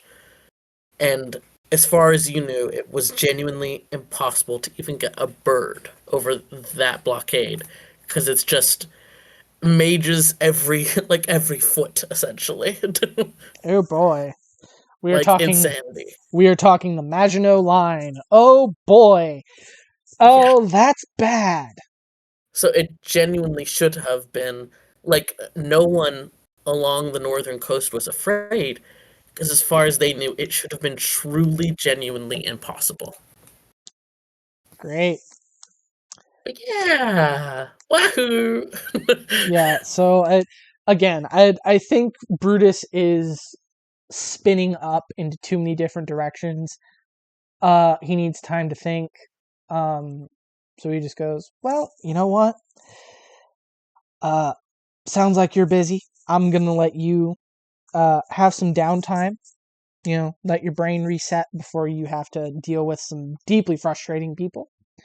Don't remind me. I'm doing my best not to. I'm doing my best not to. I'm gonna head into town. Uh, you're I've already been here a couple of days, so I assume you don't mind, but I'm gonna ask permission anyway. You're fine if I just hang around camp until it's time to pick up payment, right?" Of course. You're more than welcome to stay as long as you need. Oh, don't tempt I me with a good time. I don't know if I can house all of your number. I don't think I have enough room. But if you all want to squeeze into one tent, you could certainly try. No, no, thank you. I will pass. I like Brutus is doing his best not to just howl with laughter in her face. Just like she's being very genuine about this offer, but he's doing his damnedest not to just cackle. He's just like, "No, I'll pass. I don't think they'd want to stay here anyway. Especially not Karis. He's a little bit of a snob. And oh, actually, um, that's a fun thing I forgot to mention. We got sent extra help partway through, and Yes. I wasn't sure if you were on that page.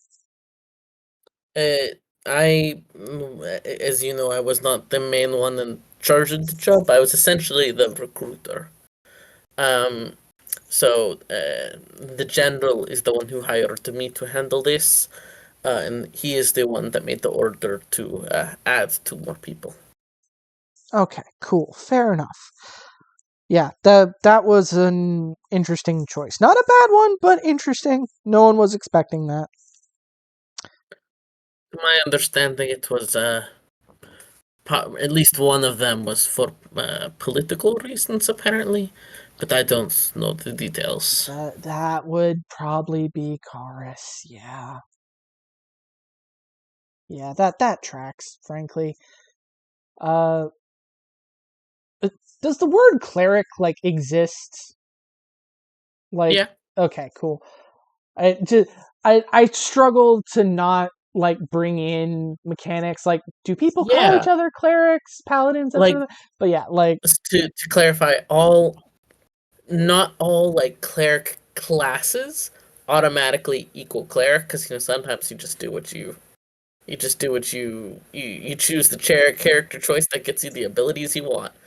But lore wise, in the setting, cleric is like a rank right. in a religion. Uh, and Karis was introduced as like a cleric, right, or Yes. like a priest at least. Yes. A cleric is above a priest. A priest Okay, cool. can pray for power but cannot actually work magic. Okay, cool. Then yeah, he just goes, yeah, that was the cleric of Marinonvis, I think. That Uh, was a whole thing for sure. oh, Trixie one, I'm sure then. Definitely seemed interested in wanting to get me on the bandwagon for sure, but then I had to, tell him I'm spoken for, and then he kind of does jazz hands to emphasize the tattoos. Oh boy. What's next? The vow of chastity to one of your gods? Um, I think Brutus just giggles like no, like he does his best not to look at Thorn just because I don't think that's something he covered, Hmm. like in previous conversations of just like, because it's hard to be like, you're centuries old, do you fuck? You um glance over at Thorn. She sat down and is using her back like to scratch behind her ear. She is not listening. no, I know, I was not expecting Thorn to be in on that conversation, but there's a glance just like, oh, that's funny, that's real funny. uh and he just kind of goes, yes, I'm sure the mother of monsters would like a vow of the brood mother auntie would like a vow of chastity. Maybe Sure. that makes it more powerful. Her name is the brood mother. Do Exactly. do I need to Anyways. explain to you how motherhood? You're older than me. Do I have to explain to you how motherhood is supposed to work? I am the exception.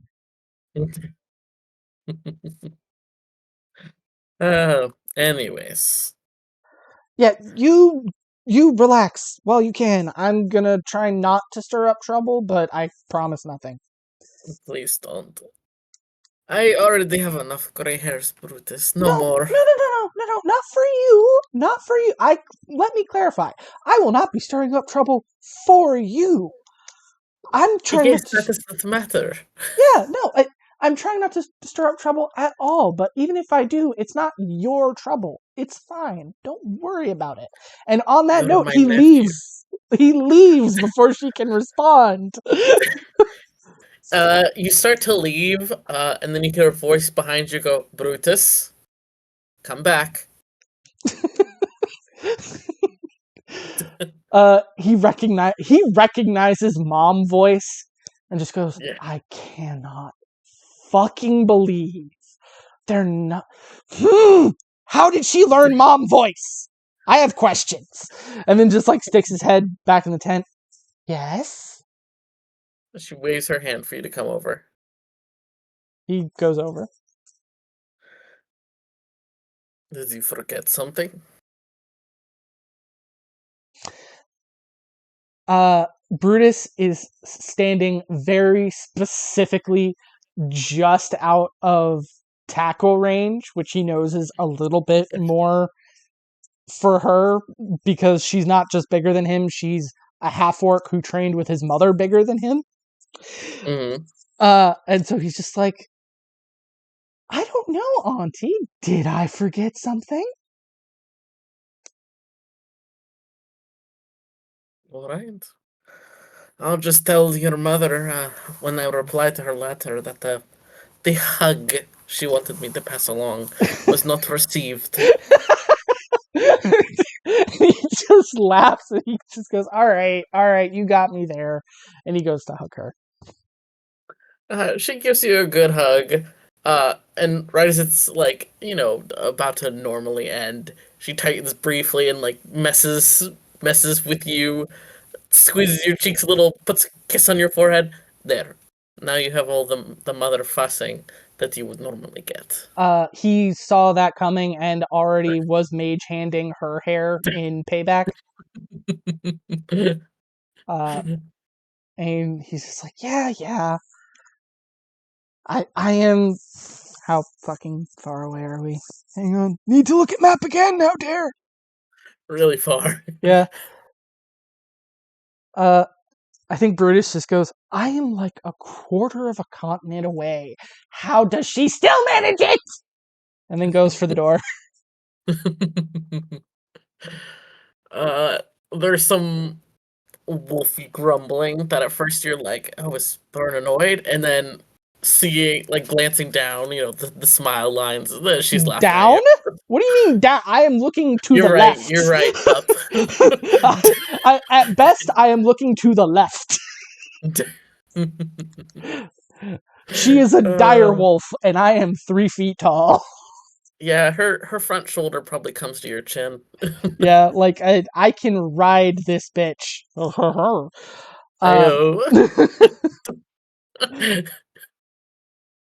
I'm not gonna anyways. So many jokes. Maybe we'll get there, maybe we won't. We'll find out. I've just found out she's True a will they, spirit, won't they? so. What do you. Wait, hang on, run that back. I said a true will they, won't they? Fucking sincerely, because, one, don't know if that's on Thorn's radar. Two, it's definitely not on Brutus's radar, except, when his mom's in the room. And three, I don't know that they're gonna exist on that wavelength, but it's gonna be fun finding out. But yeah, I don't think.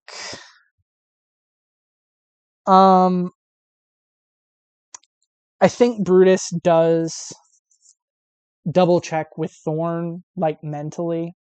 Like, I think from here on out, he's not going to mention the bracelet out Mm-hmm. loud if he can avoid it.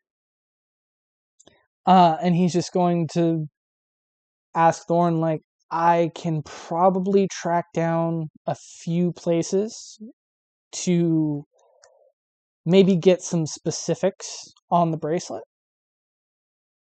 But if we want to keep it secret, I'm not sure how comfortable you are with that. So, The sanctums that were mentioned, they sound a little familiar, but I don't remember from where. Can you clarify what they are? neither of those. I don't think either of those are names for gods that Brutus would recognize.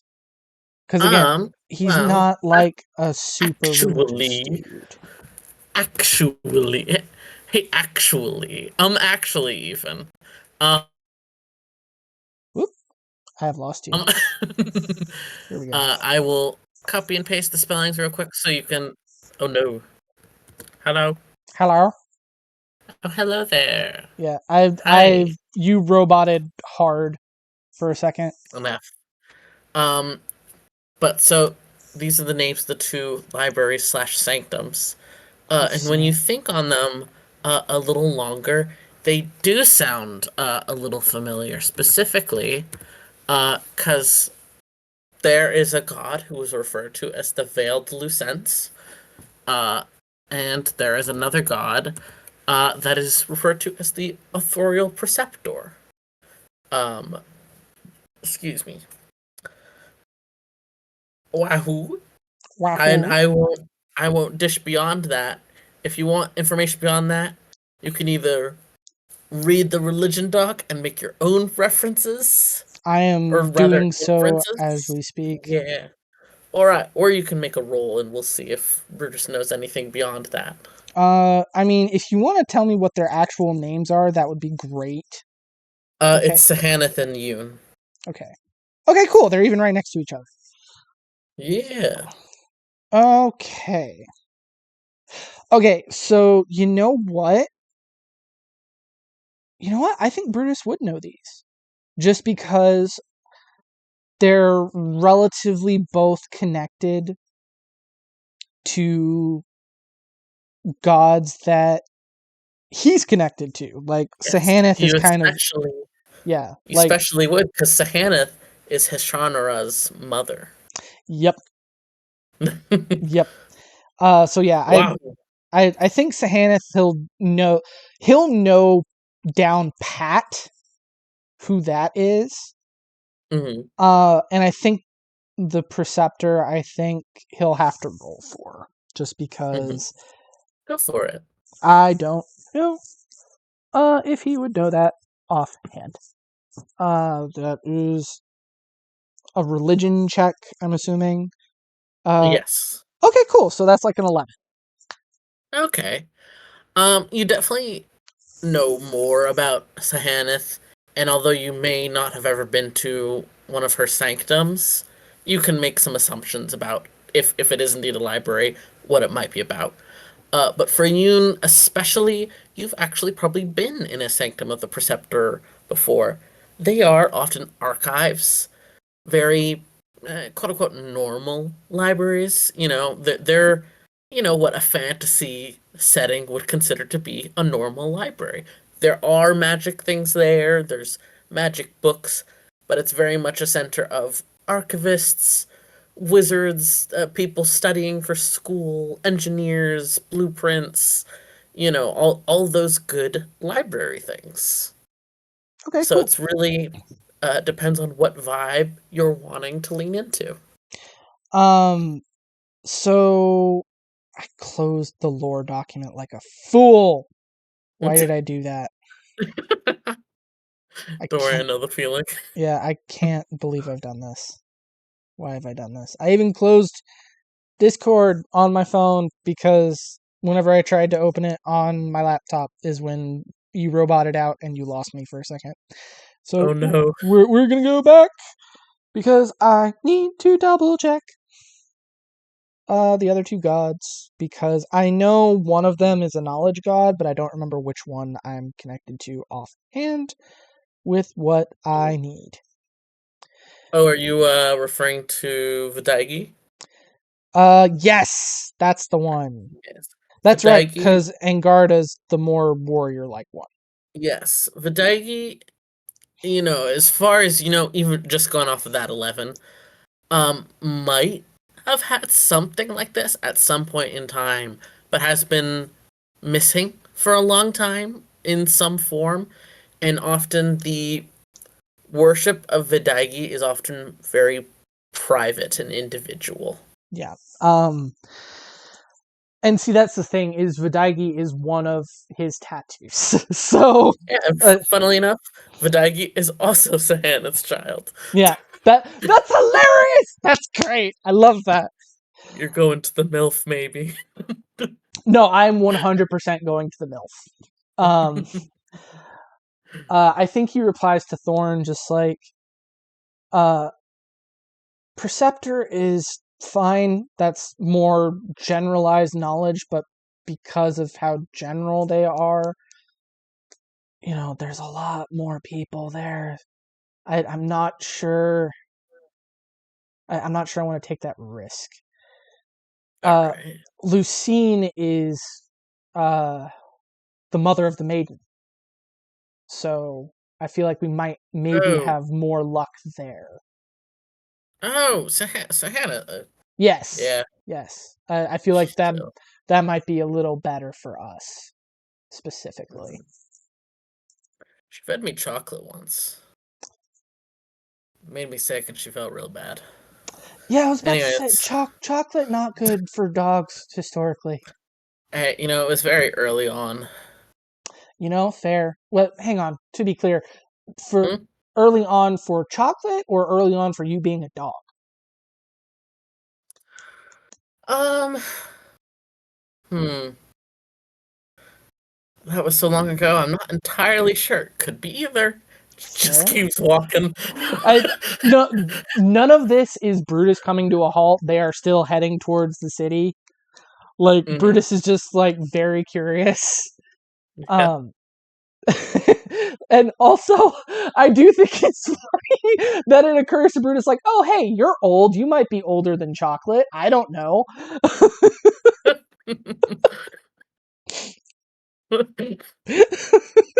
What a line. Right? You might be older than chocolate. That's going to end up in quotes real quick, ain't it?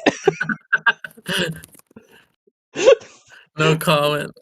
Were you already there, or did you think Yeah, of it as I okay? was. Yeah. So I just heard the keys typing as I said it coincidentally. That's incredible. Uh, Yes, finally a quote I'm proud to have in the quotes channel.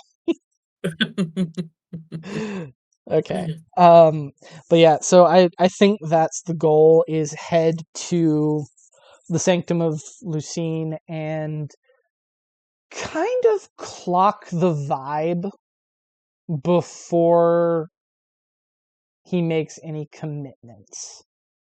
yeah. Cuz like even without the blood oath, he is aware of the stakes of this. Hmm. So I think he's going to be very, very careful about who he lets in on this secret. Like, the only reason Zykozot got as much as she did is because that's his aunt. Hmm. Real. Initially, you're preparing yourself to, maybe have to ask someone for directions, but it seems like once you clarified that this was something under Sahanna's domain, Thorin seems to know where she's going. You see her occasionally pause to sniff and double check at like forks in the road, but she's certainly following a scent. Are there any knives in the room? Spoons, Oh perhaps. boy, my Sorry. God. It's been a whole uh, 45 seconds since there's been a joke. for real. You do notice she does seem uncomfortable with how crowded the city is, which it is even more crowded than it was the last time you were here. Uh, and it is very clearly because of even more increased military presence and even more refugees. Very clearly having been evacuated here from Srithman and other surrounding areas. So it is packed, and while Thorn is leading the way, she does not get further than like, her back leg being next to you.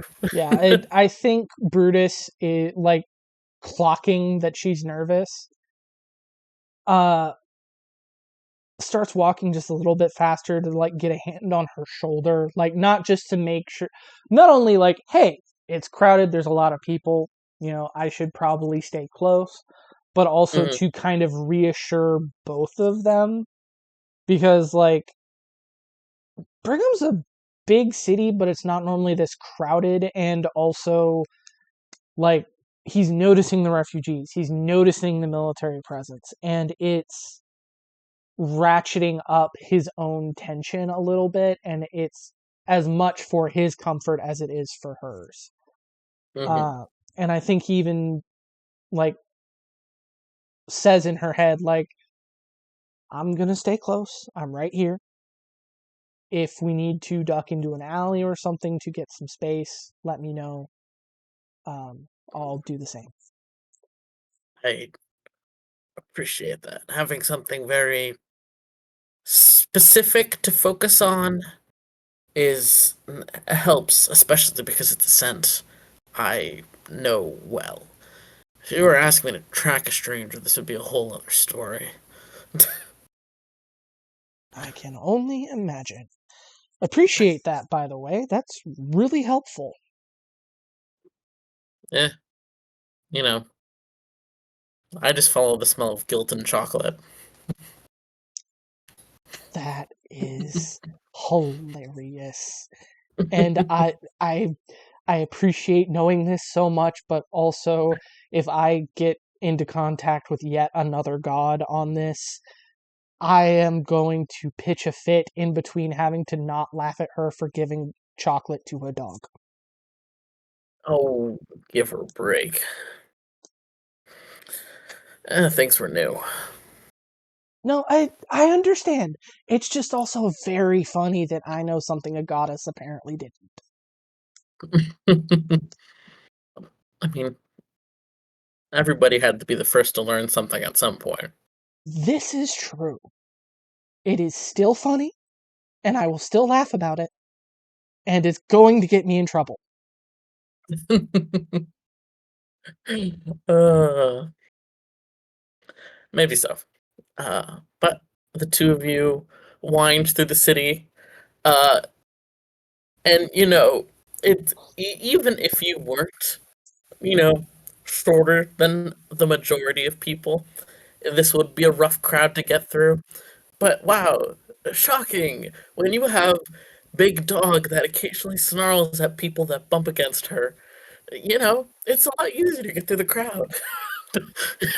This is the easiest time Brutus has had moving through a crowd since the last time he was on his mother's shoulders.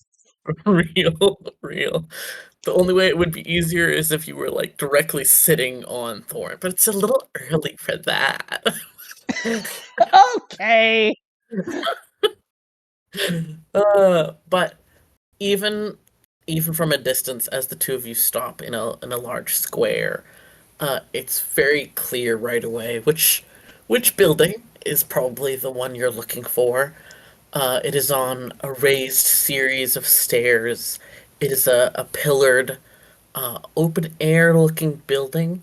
Very Greek temple vibes. At first glance, it stands out against the architecture of the rest of the city, which is very cramped, very like, Victorian slums vibe.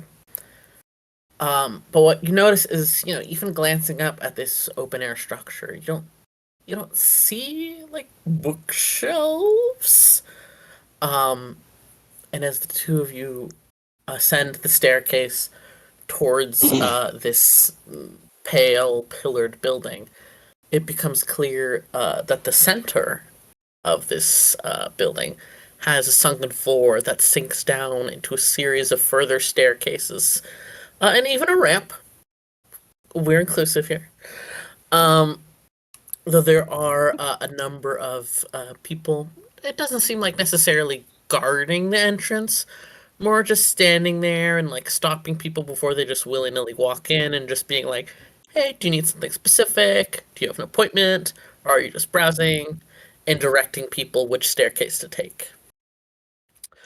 Um, these attendants who seem to be watching the staircases are dressed mostly in dark blue robes with occasional, like little bits of jewelry that are very celestial themed. This is an astrology bitch's dream. I'm gonna tell you this right now. An Uh, astrology bitch's dream. it is. It is. It's a lot of like astrological nerds. That is just the vibe for every single attendant here. I'm telling you that right now. Someone who was said your work out your work uniform is to look aesthetic and about the night sky. Go crazy. Dope. They're all serving. Anyways, I'll stop cracking jokes. No, I'm enjoying the jokes. You're fine. They're part of the uh experience. One that is free and is currently the closest to you kind of brightens up at seeing the two of you begin to enter and head towards these staircases. She looks to be maybe young adult half elf, wearing this very similar dark blue robe with like a belt of metal stars. She gives a little wave and then a quiet coo, towards Thorn, but does, you notice, address you both. Hello, hi, welcome to the Sanctum of the Lucerne. Are you looking for anything specific today? Today, no. I think right now, um, we're looking for something, but Yes. not something specific, if that makes sense. Of course, are you looking for access to our records, or are you wishing to speak with perhaps an expert? An expert would be better, I think. Um, there are Lovely. there's certain types of magic that I've come across recently, and I have questions. Of course. Just give me one moment. And she pulls out from her belt this small, like, onyx disc that has different small bits of writing inscribed on them. You can't really see from your angle because, not to harp on your height, you are shorter. Yeah, that So you mostly just glimpse it. understandable. hmm and she pulls out, oh gosh, I'm blanking on the proper term for it. I'm such a fake ex-pagan. But you know those cone and pointed shaped stones on a chain that you use to make a decision? Like Yeah, the a yes, yeah, you know what I mean. yeah, no, I'm also blanking on the word. Fuck you. We're shaking hands. Don't worry. Yeah, no, Let's call it a divining stone. frankly, that is not far off. Yeah. But she lets it hang for a moment over this onyx disc, uh, and seems to be content with whatever says. She leans closer and says, "Great. So it looks like you'll be meeting with Mari today. She'll be able to help you. Head right down this staircase on the left, not that one, the one after. And just head on down. Tell them you're looking for Mari, and you'll be directed to her Fantastic. Thank you very desk. much. Of course. Have a blessed day." You too. Uh, Down the staircase we go. Yeah. Nobody makes a comment about the big dog. Um, She's the goddess of wolves. I'm not expecting a comment. you never know. Um, but the two of you head down this staircase, and while the steps are like abnormally shallow, you know, very short steps, and yet you seem to descend quicker than you would think is possible, as the different staircases spiral off into different halls, and you enter into this underground cavern's the wrong word, chamber. All of the walls are intricately painted, stained glass with faint glowing lights and plays of shadow behind them. It is all very beautiful, exceedingly fancy, but not rich. Just works of art everywhere. Right. It's ornate and elaborate and detailed, but it's not like gilded or Yeah. anything.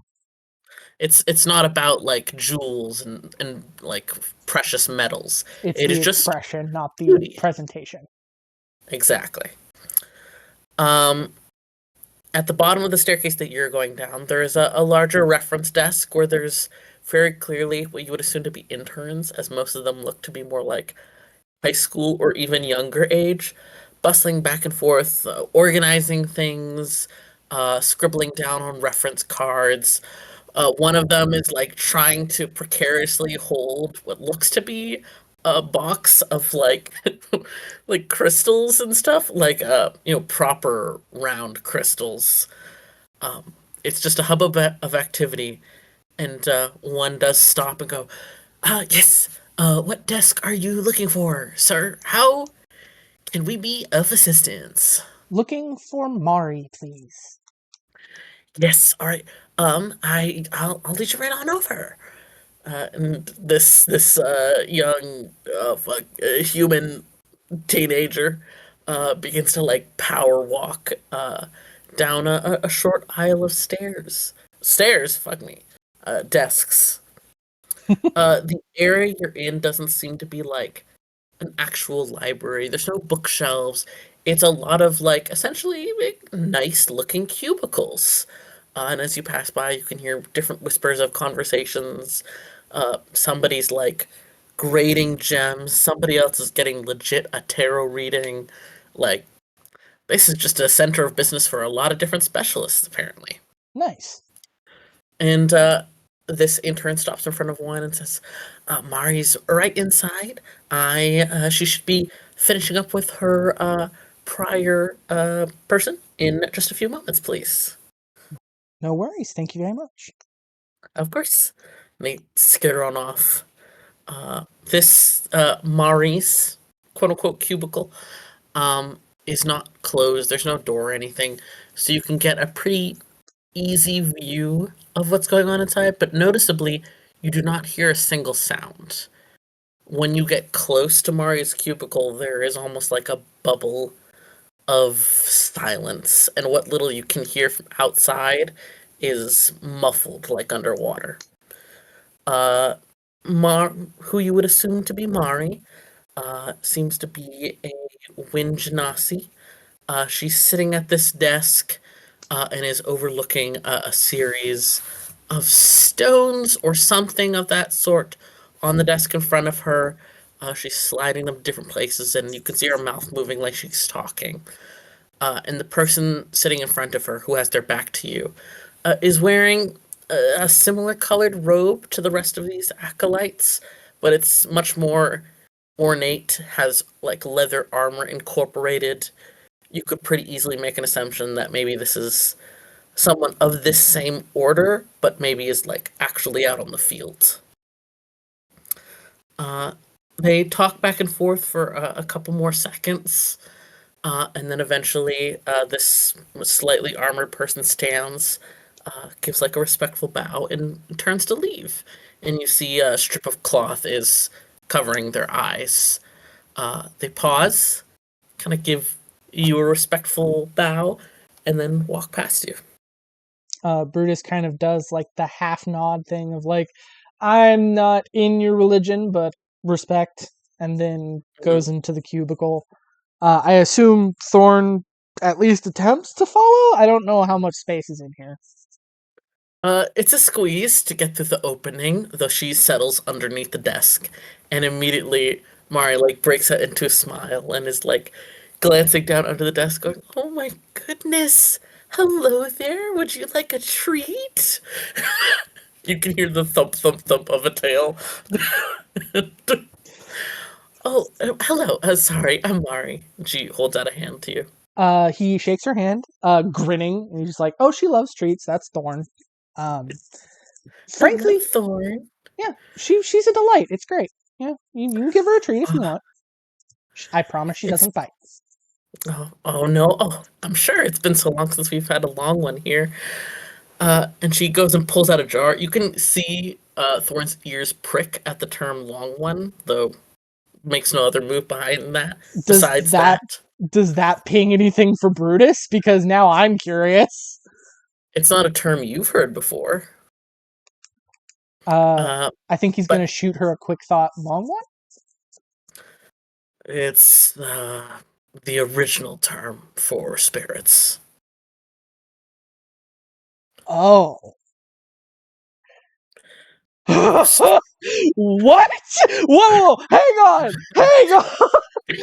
No. Hang on. Back the fuck up, back the fuck up, back the fuck up. I want Are to you need. saying this or is Brutus saying this? No.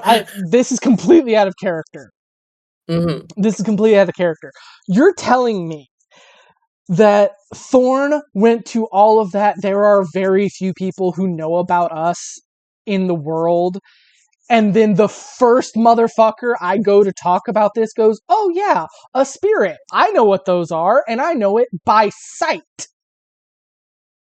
Wait and see. What?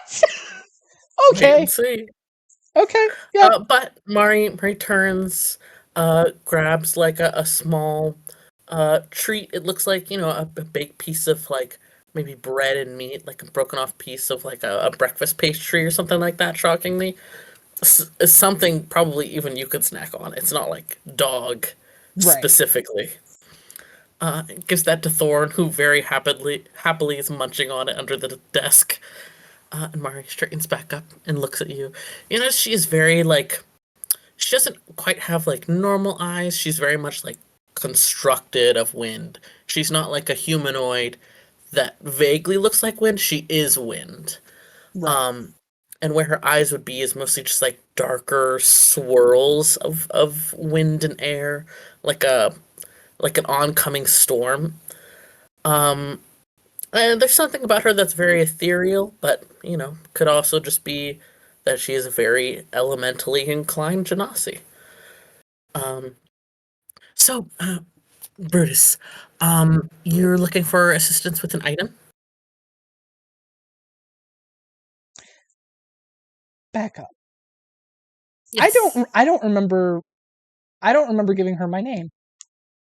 I don't remember giving any of these people my name.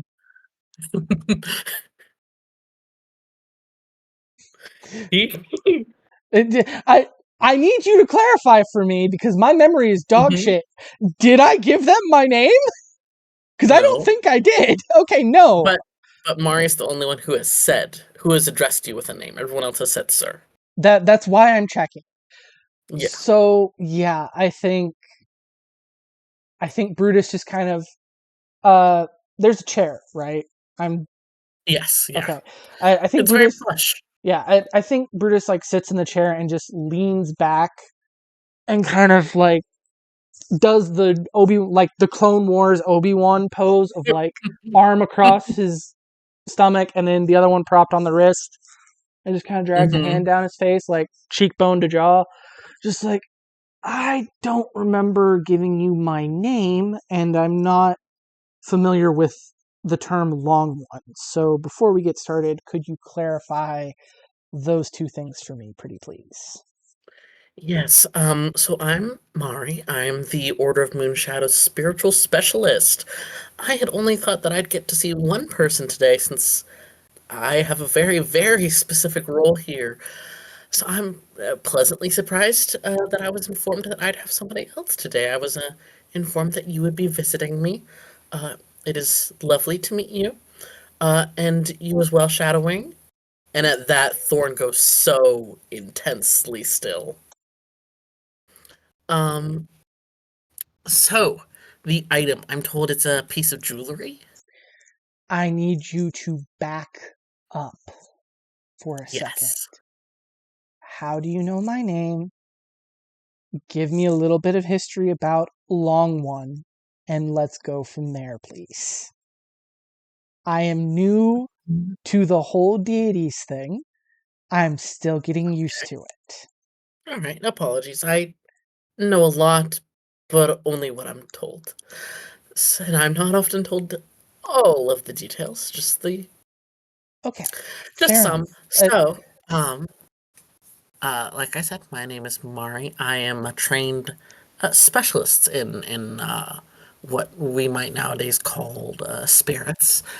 The more accurate term, in my opinion, is still long one, since spirit, most people would use that to refer to a ghost or an otherworldly being. But really, spirits are just beings that have lived so long that they're different. Would you disagree with that?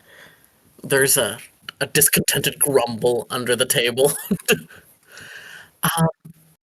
And it often changes people when they have existed that long. You know, they're no longer what they were before. All of them are unique.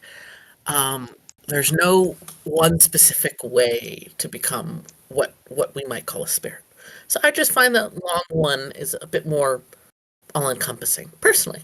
But that's more of like a an academic take on it.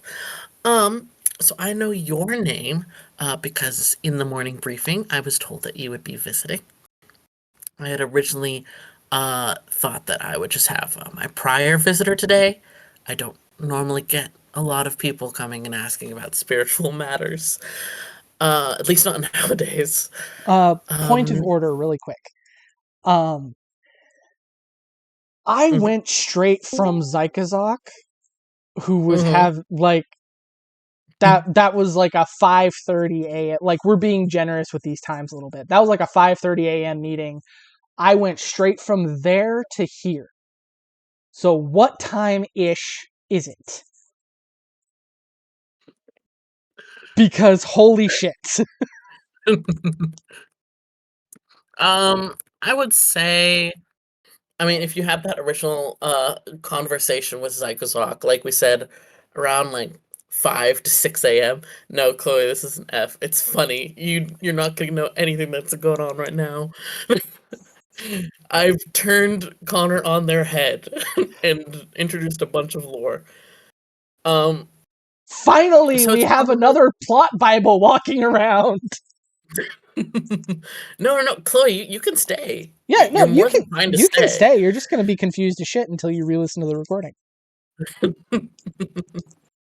I'm sure you can make some inferences on things, but we won't talk about that right now. Anyways, it's probably Wait, approaching hang about on. 8 Chloe gets to be part of my plot Bible, but I don't get to know. Oh, God damn it. Anyway, continue.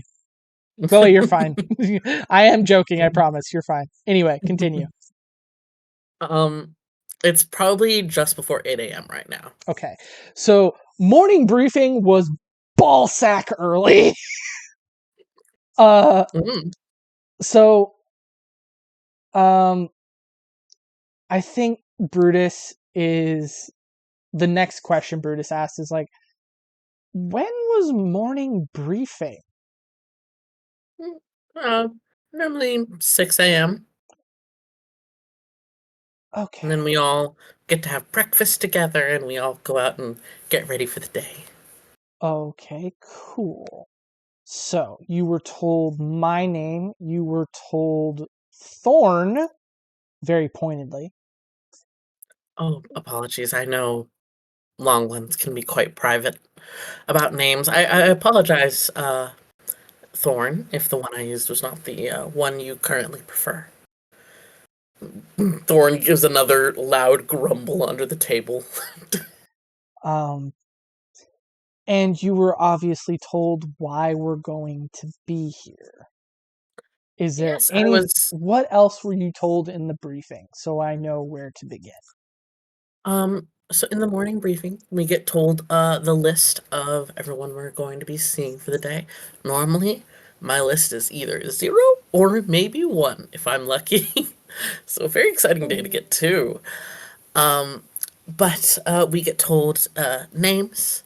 We get told roughly what time to expect them at, and usually the general topic that they're looking for. Just so if it's not something we have directly on hand, we have a bit of time before we open to go and get that information. Okay, cool. So the prophecy thing is pretty involved. Cool. Good to know. Yeah.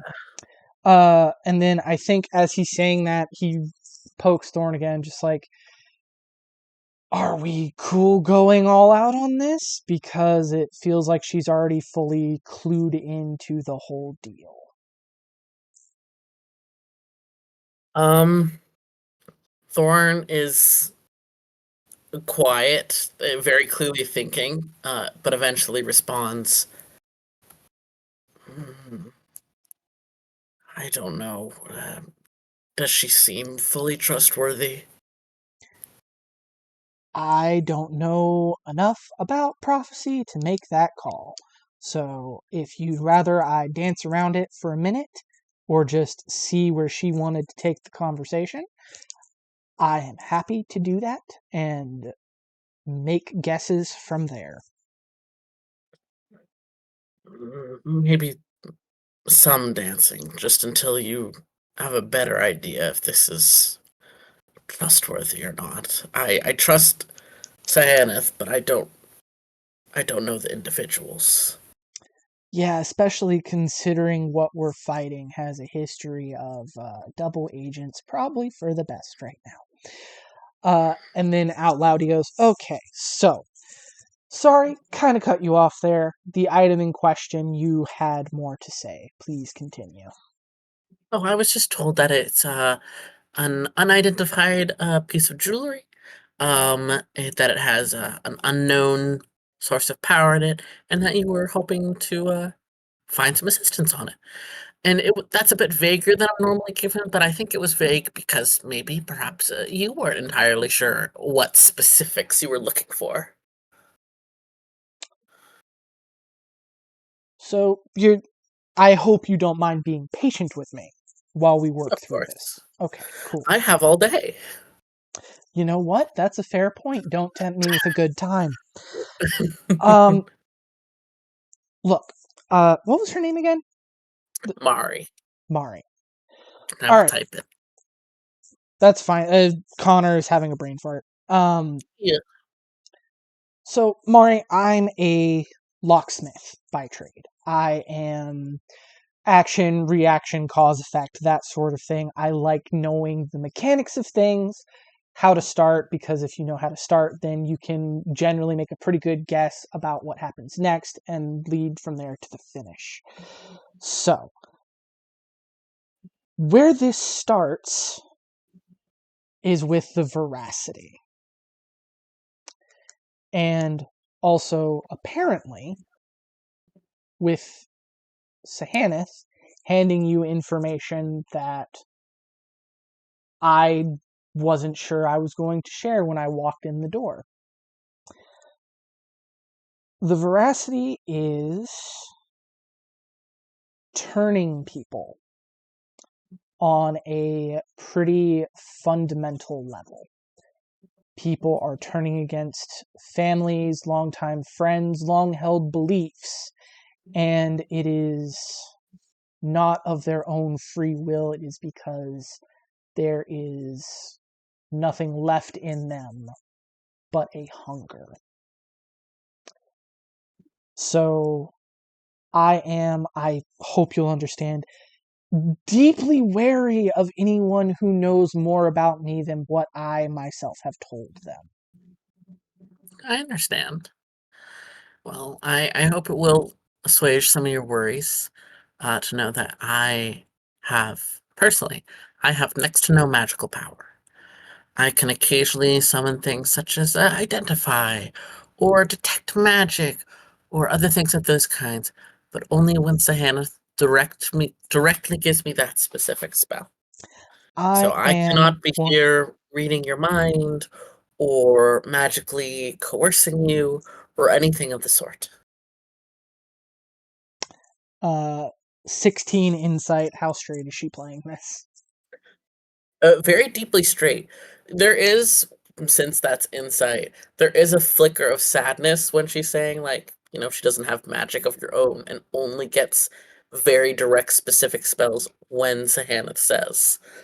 Um, but it's a bittersweet sadness. Okay. Um, you know what? So, oh god, now I have to try and sort through what I, Connor, know and how Brutus would interpret it. So I'm gonna have to do some thinking out loud. Hmm. Genasi are interplanar creatures, uh, or at least half interplanar creatures, uh, that exist on the material plane. Spirits are a common catch-all term for things like ghosts, but also things called long ones, which are apparently just kind of normal people who get extended into being something else. I will say this for you so you know out of character what the difference is of what makes someone specifically a long one or spirit. Spirit is more of a current slang term to refer to a long one, but a long one very specifically is a being that was born before a specific time frame, which I will not tell you right now because you have no reason to know, and has been living since then. Okay. But it is a very specific time frame. It's not just like, oh, you're 400 years old, you're a long one now. It is an extremely specific time period. It is a condition then rather than, Yes. yeah, okay. So this is not contagious. This is still not ongoing. These people are a byproduct of something specific. Yes, there is a limited number of long ones, and they can dwindle. They are obviously dwindling based on what Hmm. Thorn has been mentioning. Hmm. Okay, cool. So That's all good to know. Tell me about long ones. Sorry, I was chewing on a graham cracker. No, you're good. You know how it be with them crackers. Um, I take offense so to that. okay, you calling yourself a graham cracker? I mean, I'm not Graham, but I am a cracker.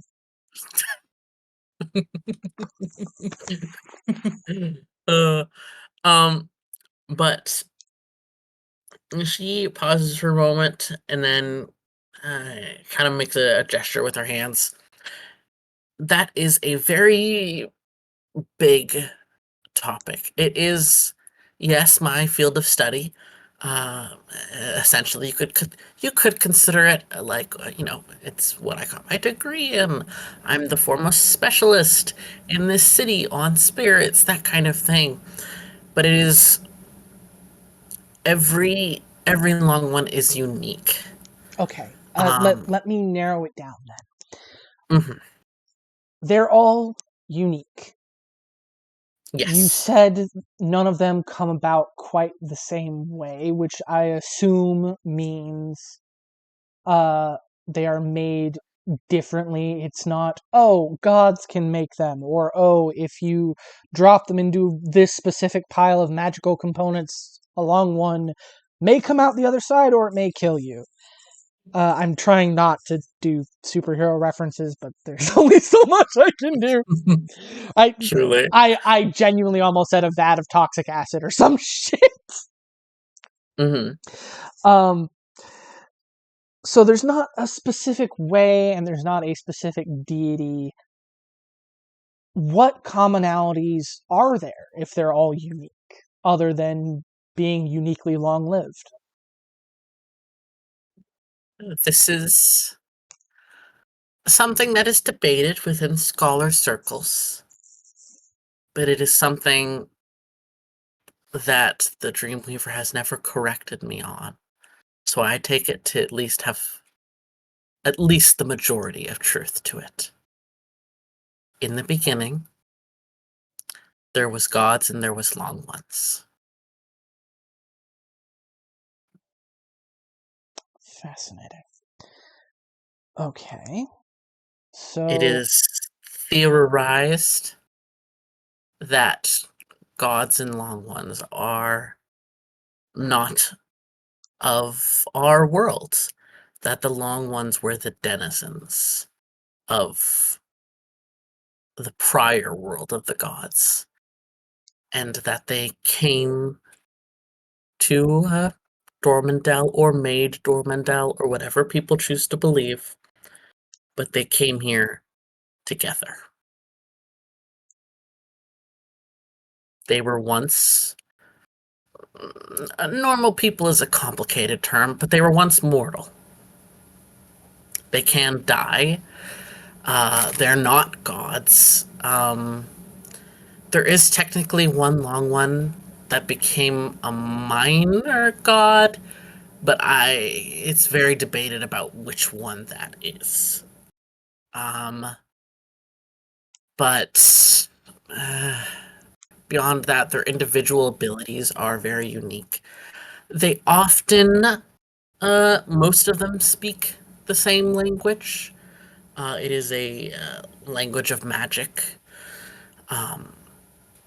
but it is a difficult language to learn. It's easier to read than it is to speak it. Usually, only long ones can speak it.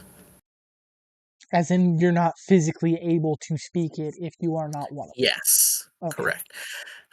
We've come to understand in more recent researches that actually it's believed to be an ancient form of Sylvan, and that some long ones might be able to understand you if you're just speaking Sylvan, but to speak their language, it is an older form of Sylvan, imbued with magic in every breath. And as Mari is talking, you can just tell there is this wonder and passion behind everything she says. This is the special interest. This is the most important thing in the world to her. This is the autism girly showing through. We love to see it. Truly.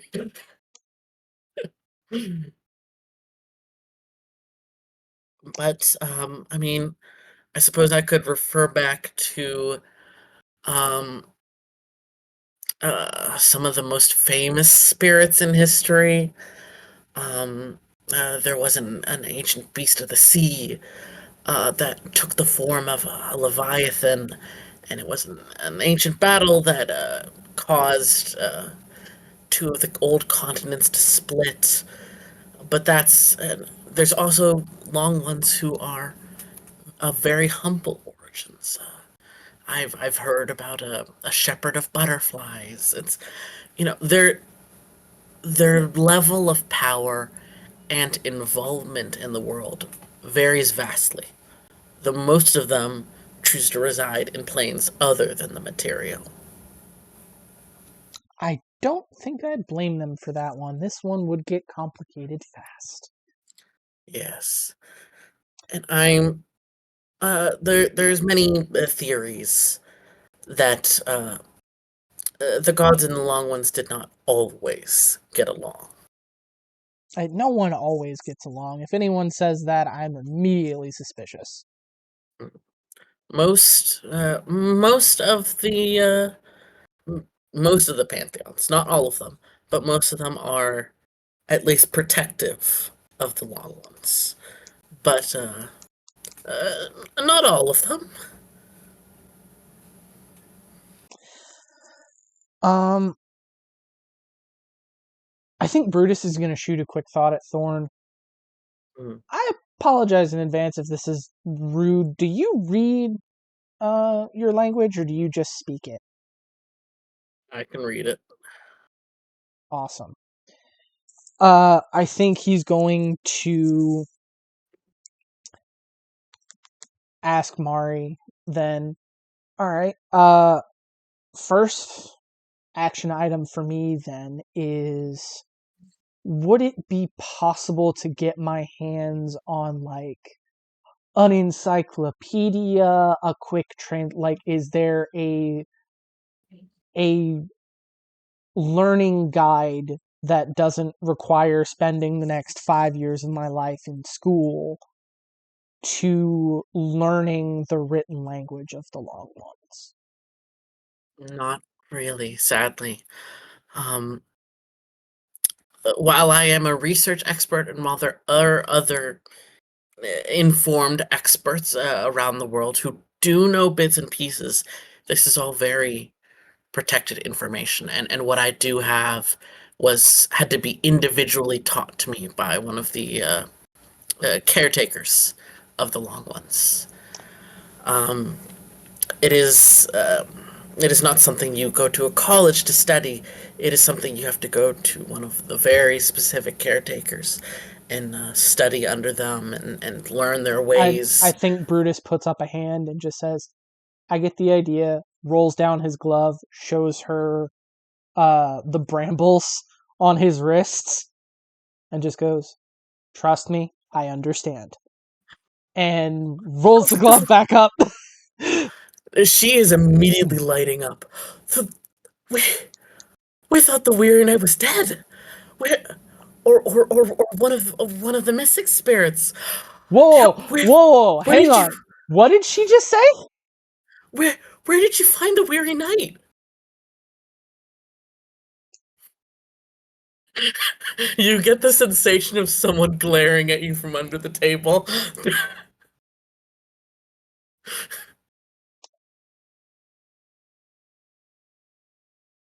Let's put it this way. You didn't know Thorn's name. I'm not inclined to tell you. Okay? If Would you you... say that the Witch of Weary Mari, Night is here? Mari, I can't tell you. I cannot tell you. I made an oath. I made a promise. I, But you were not of told, course. Mari, you were not told Thorn's name. There is a reason for that, and neither of us know what it is. So, I know you love this, and I apologize in advance for taking advantage of that.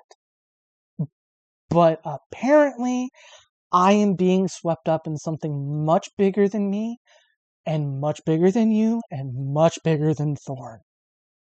So, I'm going to need you to, if at all possible, keep that to yourself, because that is at most the second time I have heard that name, and the first one was possibly the second or third scariest thing I've seen since I found out 2 weeks ago that the gods were not just a story or something people believed in. Of course, I'm more than capable of keeping this a secret. It's just the weary, the Witch of the Weary Night was thought to be killed long even before written history.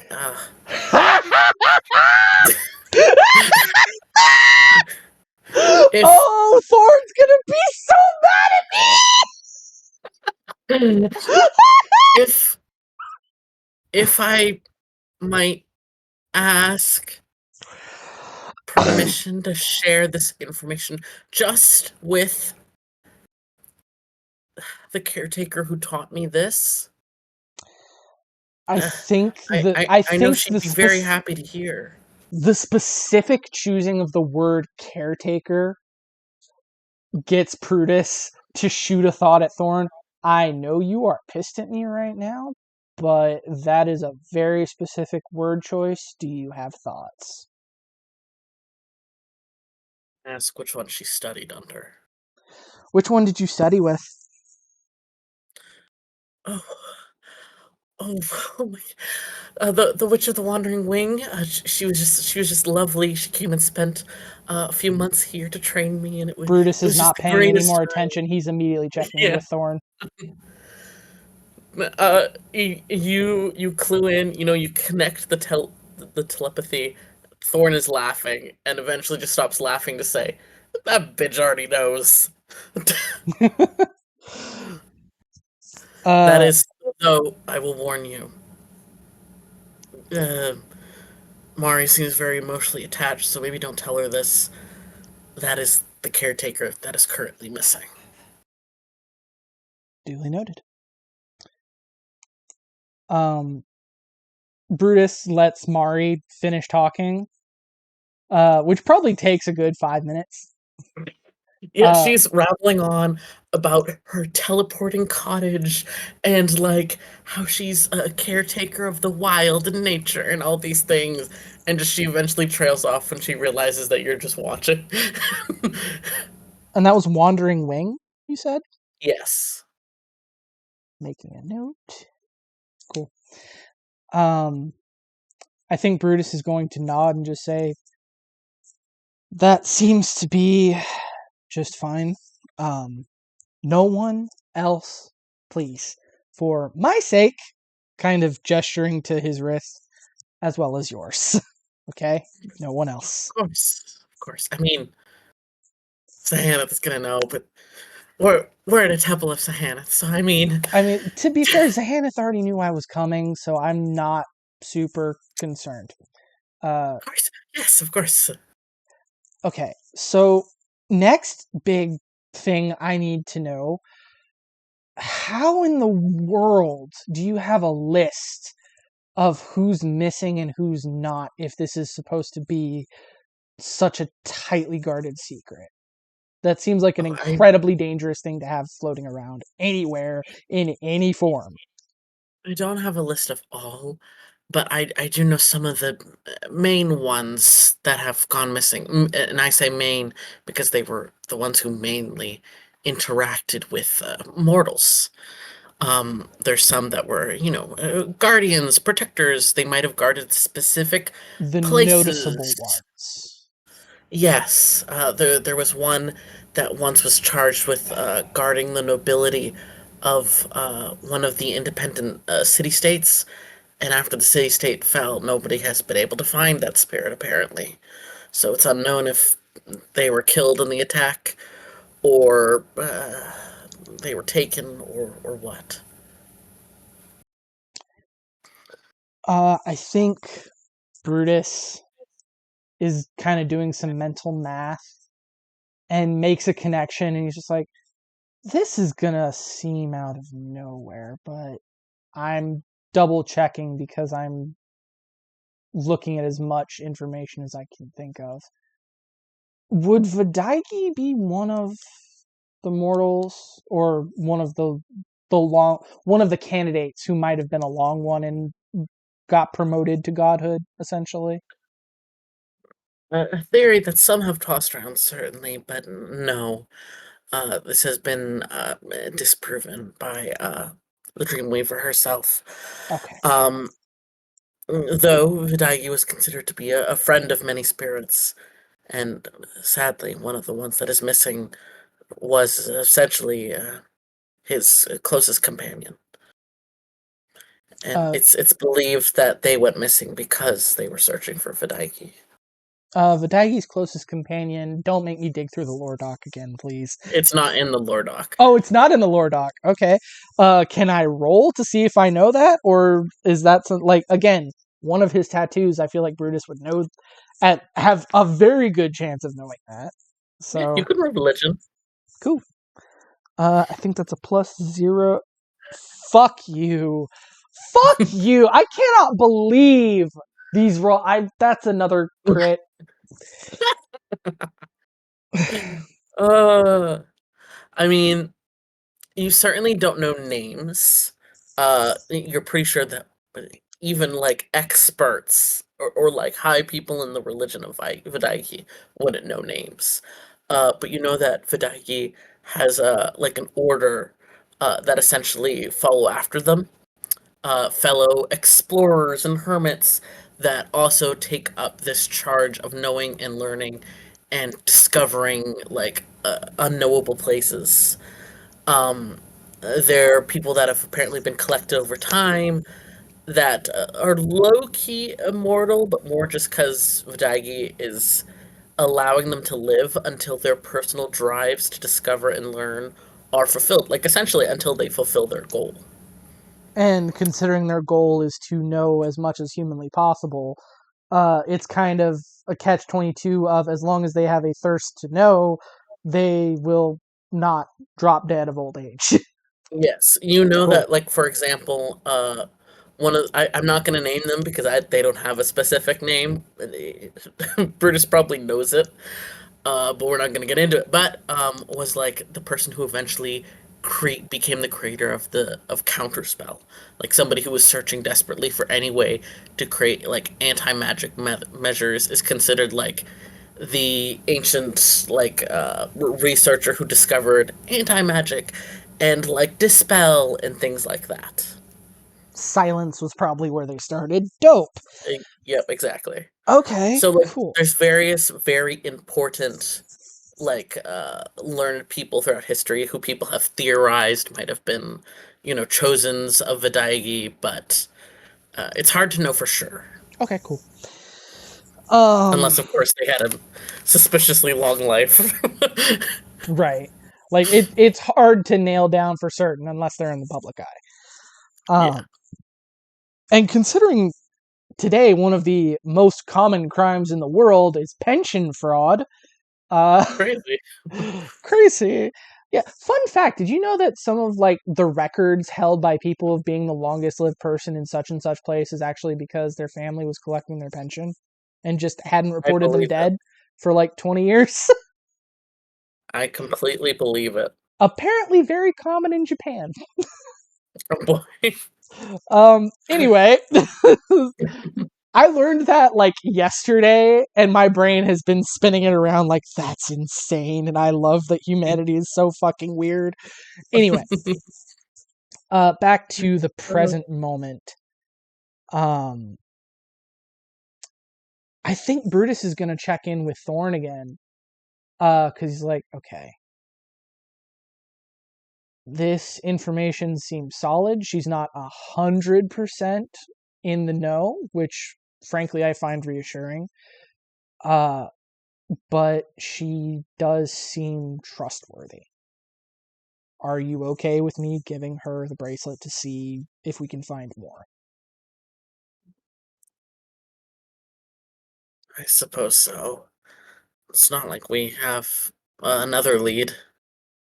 True enough. Wait, can you ask? Like, because Mari is the spiritual specialist, and apparently very rarely gets visitors. Who was here before us? I was gonna get around to that, but I didn't want to be rude. But you know what? Fair. So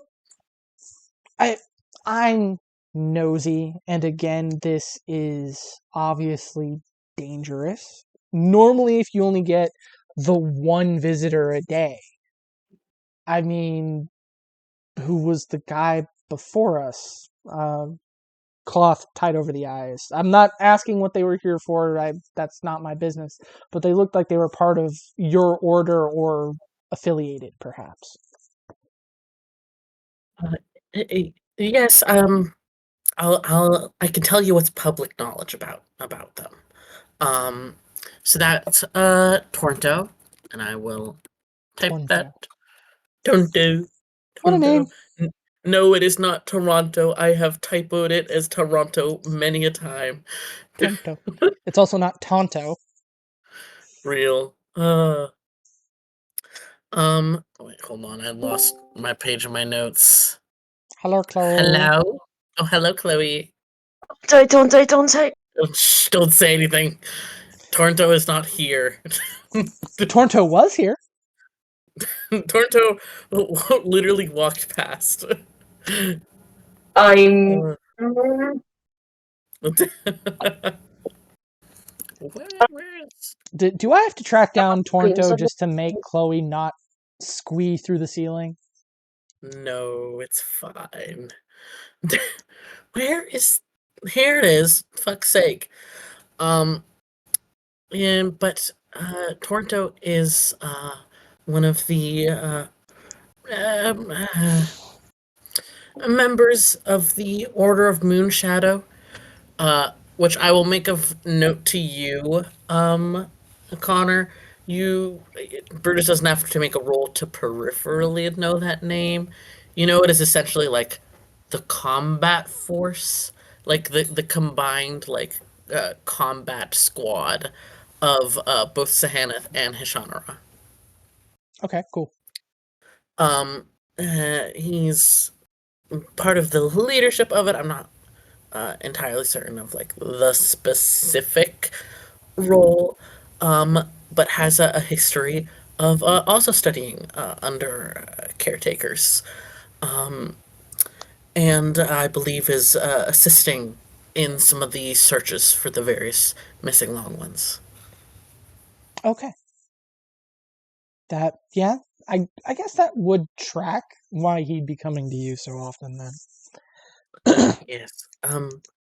He's searching for a very specific one, but I don't know which one. It gets very confusing when you're dealing with someone who, sees the future and you're trying to, fortune tell for them, but also they can see bits of the future. So I end up just saying things and having zero understanding or context. um I imagine also sometimes you'll tell him something and he'll just be like, "Oh, great, I already knew that. I was given that one. Great, okay, useful. Moving on." no, he's always pretty nice, and from what I understand, his gifts only lets him see bits and pieces. So if he does come and seek one of the specialists out, it's because he's, looking to fill in one of the gaps. Fair enough. Quick check with Thorn. Like, is that what you needed? She's contemplative, quiet. Her ear kind of flicks at you, and she eventually says, "Yeah, they're trustworthy." Okay. Here goes nothing, I guess. And Brutus holds out the bracelet. He does not let it go. He is not letting Mari take this, but he does show it to her. Just like, this is the item in question. You mentioned possibly having access to identify. That might be a place to start. Mm-hmm. The Right. name if it means anything. I'm not looking at that section of my notes. Bind of the Squalls, I think is what it was called. Binds of the Squall. I got the S in the wrong place. It was referred to, the name given to me was Binds of the Squall. I have a theory off of just the name alone, what it might be related to, but let me give me just a moment. And you see her touch one hand, her right hand, to just in between her eyebrows, and she kind of focuses. And you probably peripherally know enough about religion to know that that's like the customary, essentially prayer pose for followers of the Dreamweaver. And you see the lips moving, presumably a quiet little prayer asking for the identify spell.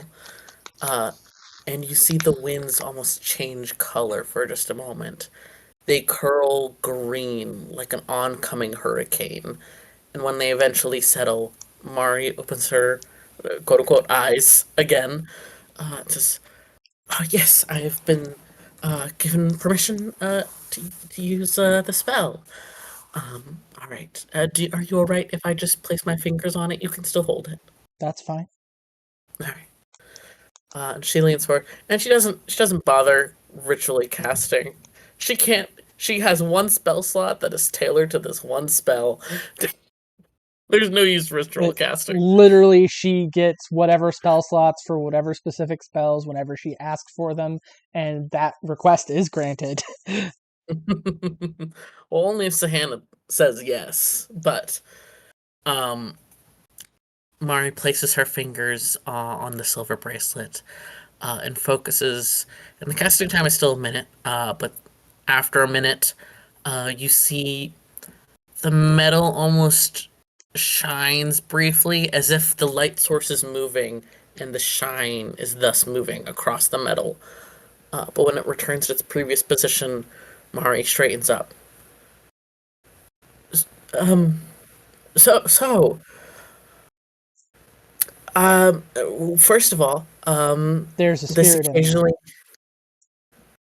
occasionally happens with items made either by spirits or from a byproduct of a spirit, but it is difficult to determine the very specific abilities that it has. Like one might with an item made by an artificer.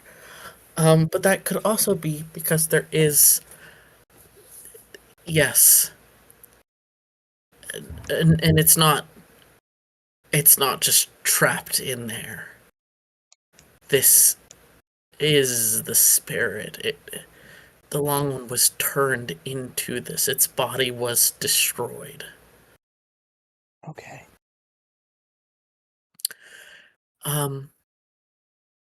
He told me his name was Hem.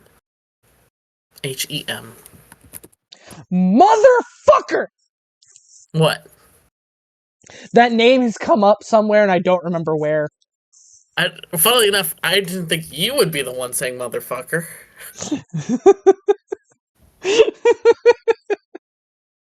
No, I know that has come up and it was a plot point for someone else and I don't remember.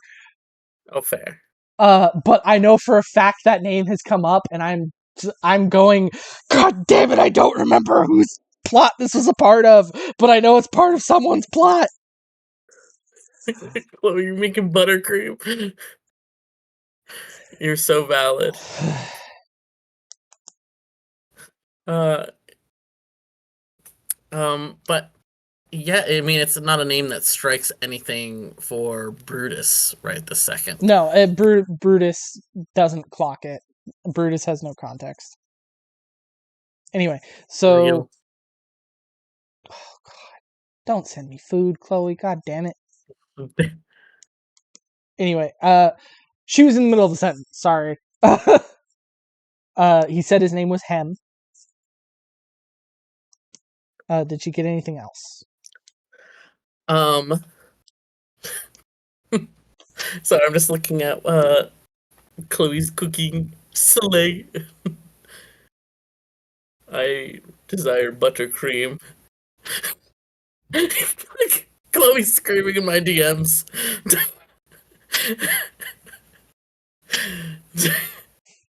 Chloe, it could be the other one, because remember there were two.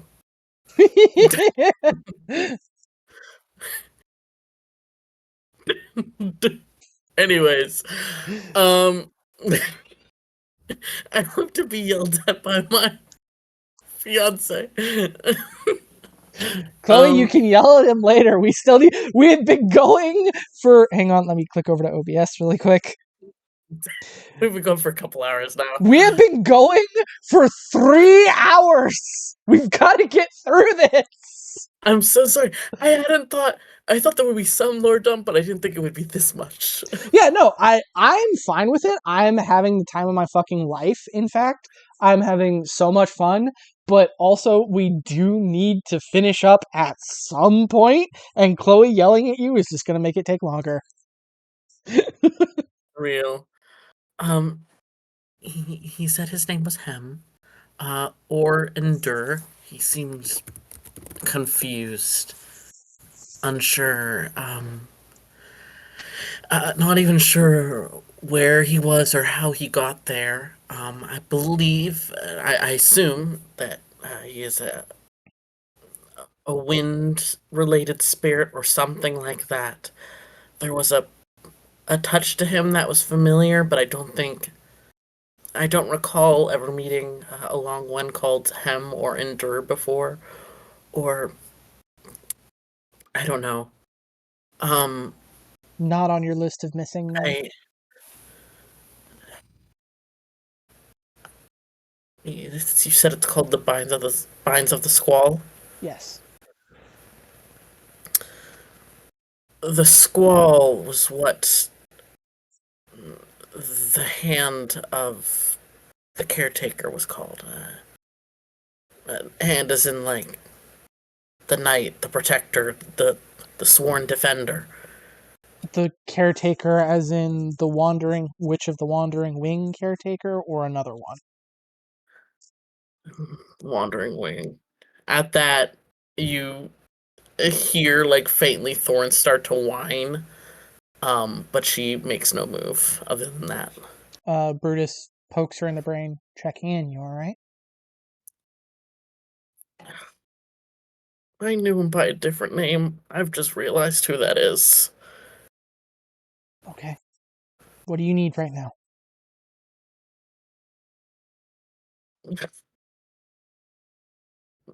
I don't know. Okay. Is there a way to get him out? That was going to be my next question. And then out loud, do you mind giving Thorn another treat really quick? I think she could use the distraction. Yes, of course, yes. Immediately digging out the small bits of pastry and meat. Is there... You said his body was destroyed. Is there a way to make a new one? Is there a way to put him somewhere where he has more free will than living in my pocket? I have no idea. I genuinely... It's... Trying to identify an item made by or from even a piece of a spirit is already tricky. Because identify, it doesn't appear as written words. It's, essentially you hear it. So imagine something that's being described to you, partly in a language you understand and partly in a language you don't. So I get bits and pieces, but this one specifically, gods, it was certainly the majority of it in bits that I do not understand. Okay. What I do understand, though, is that there isn't a way to remove him or a release or something like that. This was designed to be permanent. And it was I don't know if it was purposely done so, but when power is pulled from it, it hurts. It takes. Okay. Is So, if what you were saying before, I believe he might still have some free will, but it might be limited, and I believe that his perception of the outside world is extremely foggy. fair enough. Um, fuck, I had a good thing to bring up, and my brain erased it. Give me a second. Um, backtracking. How even does the words? Oh, that's what it was.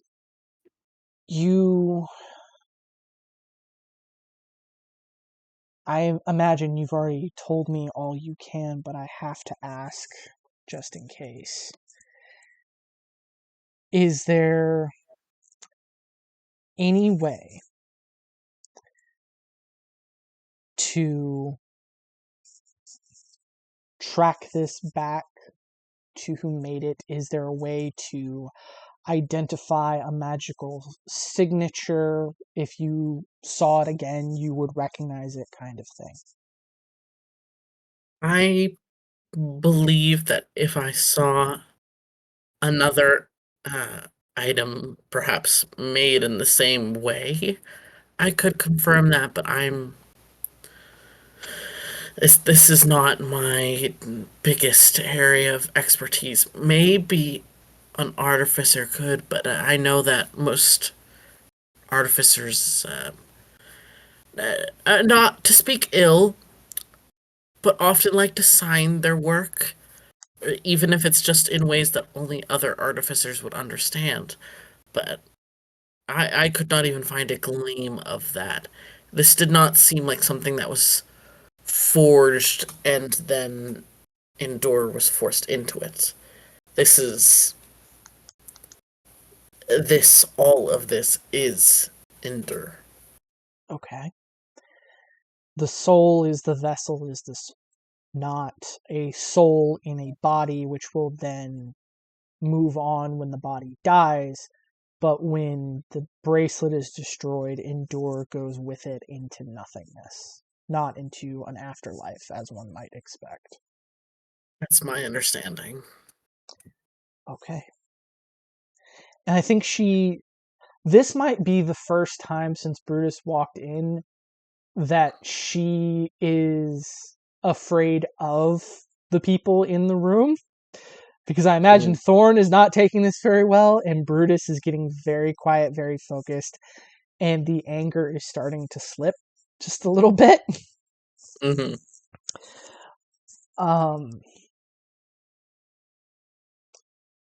As I said, I found this on a lieutenant of the Veracity, acting as a double agent in the guard forces of Srithman.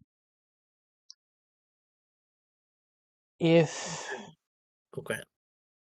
If you could find a way to discreetly get the word out to the other Long Ones and those connected to them about this, I would appreciate it. Thorn and I already have a letter or two out there, but I imagine this is the kind of thing people wouldn't mind hearing about twice, if necessary. I'm sure. I will. I will do what I can. I don't think.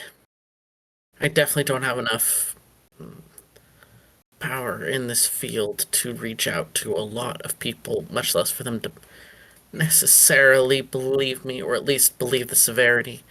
But I know people who can, so I will make sure this gets to them, and that people do listen to them. Something is better than nothing. A stone dropped on a shore can one day become a tsunami with enough work. We are not going to let this slide. Mari, I promise.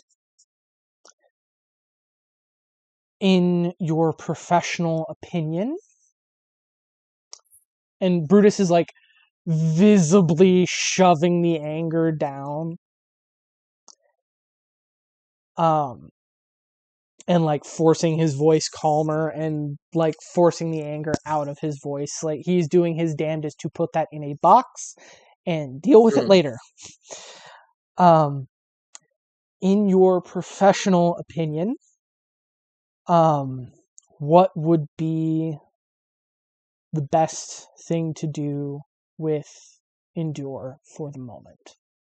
I can do my best to keep him safe, but I am a little bit closer to his former captors in my day-to-day, and I'm not sure how comfortable he is with that, and I obviously don't have a way to consistently communicate with him.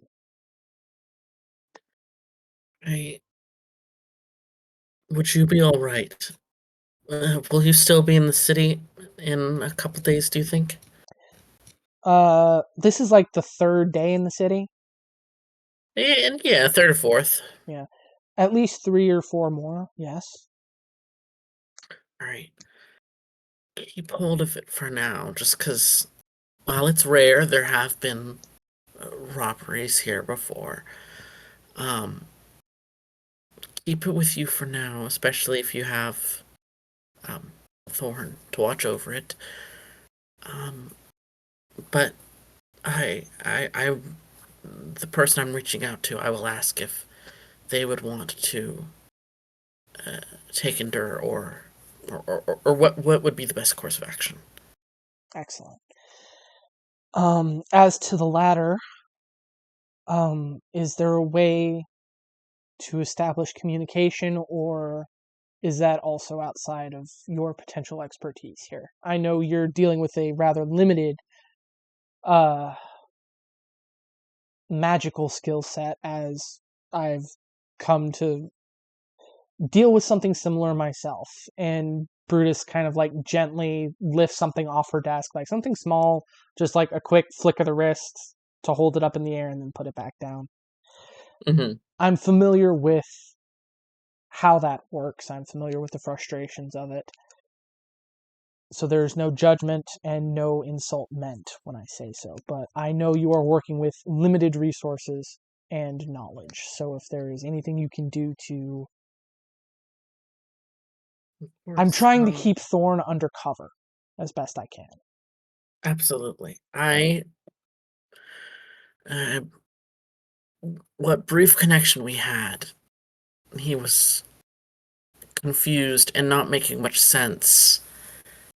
And, of course, speaking in the language of spirits, which I only understood bits and pieces of, so it was just all around very confusing. To my understanding, I think he only understands right now that language. But I think he only has the ability to respond if you are actually able to hear him. And since, I mean, I don't know if you have some ability to make a mental connection like that. I don't know. You're a piece of shit. What? You're a piece of shit, man. Yeah, you're the one who had been making references about like hearing it like yell and stuff. She can make some inferences. Aha! But that's him screaming. That's not me reaching out. That's him. Yes, but you were able to hear, and she knows that he can't reach out. Okay, to be fair, I was also hearing him during the explosion. Yeah, isn't that crazy? Which is not a time I was reaching out, so that's terrifying. Isn't that crazy? I think he's gonna call her on that, actually. Like, Mm-hmm. like now that I'm thinking about it, he would not let that slide. Just, okay, so My first experience of there being a spirit in this was during an attack on Srithman. A fireball large enough to level a building and leave a crater went off. And I was standing less than 10 feet from the epicenter. I should have died. I didn't. And neither did my companions, who also should have died. The only thing I can think of, because that was the first time I had my hands on this bracelet. And it's the only time I've heard Endure. He was screaming. He was calling out. I couldn't tell if it was surprise or pain. I'm inclined to think the latter. Given what you've told me, it had to take considerable magic for him to have saved. There were 5 of us? 6 of us? 5 of us. 5? I can't remember. I'm bad at numbers. Yeah, because 6. There were 6. Because we had, what's his nuts with us? Oh, Krujira, yes. Yeah. It would have taken considerable magic to save 6 people from a fireball of that scale. Especially since we were not all at the time standing next to each other. So I have concerns.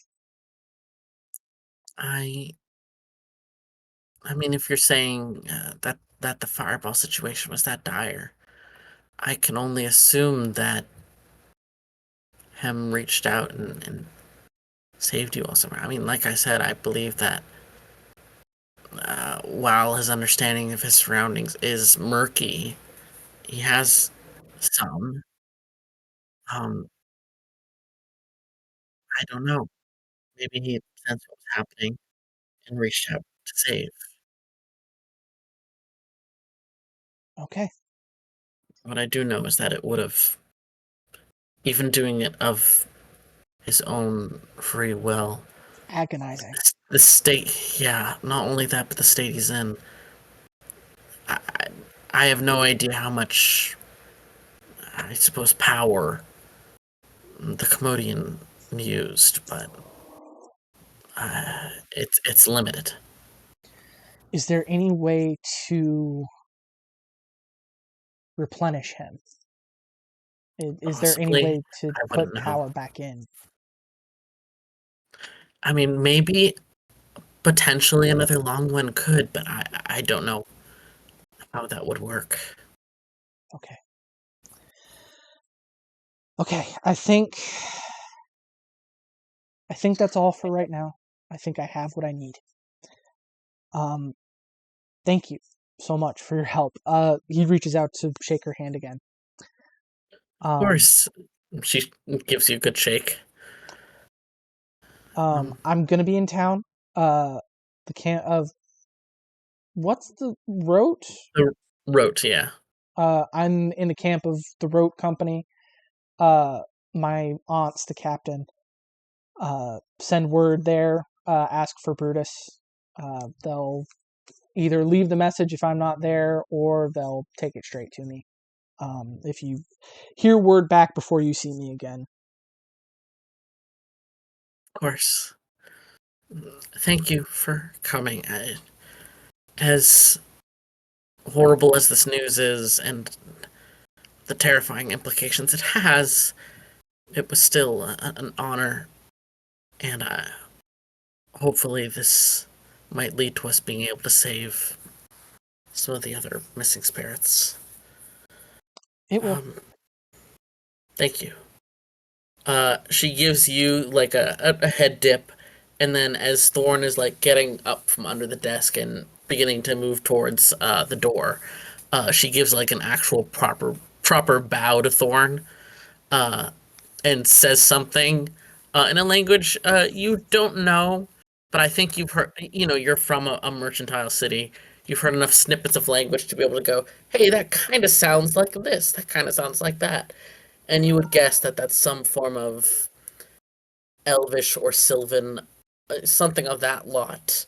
I do Uh, speak Elvish, so yeah, so then, especially in that case, you recognize it as like an even more archaic version of Elvish, so it's definitely Sylvan.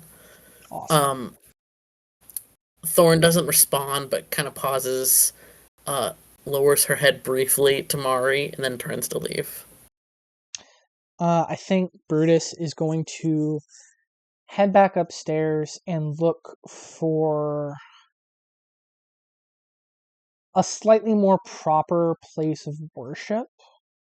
Hmm. Like the main altar or something. Yeah, as you head back towards the staircases, which all spiral off to different halls, you're in the researcher hall. But as you return to these staircases and you notice that there is one specific one that continues all the way down. And at the bottom, you see a shallow pool of water. Uh, and even though far, far above there is, a ceiling, there's stairs that cross over. There shouldn't be a clear view of the sky. But when you look down at that water, you see a clear view of the night sky. You see the moon's current phase waning. You see the stars reflected, and you can see some various people down there knelt to pray alongside the water. I don't think Brutus is going to go to the water. I Hmm. think he's going to find a corner.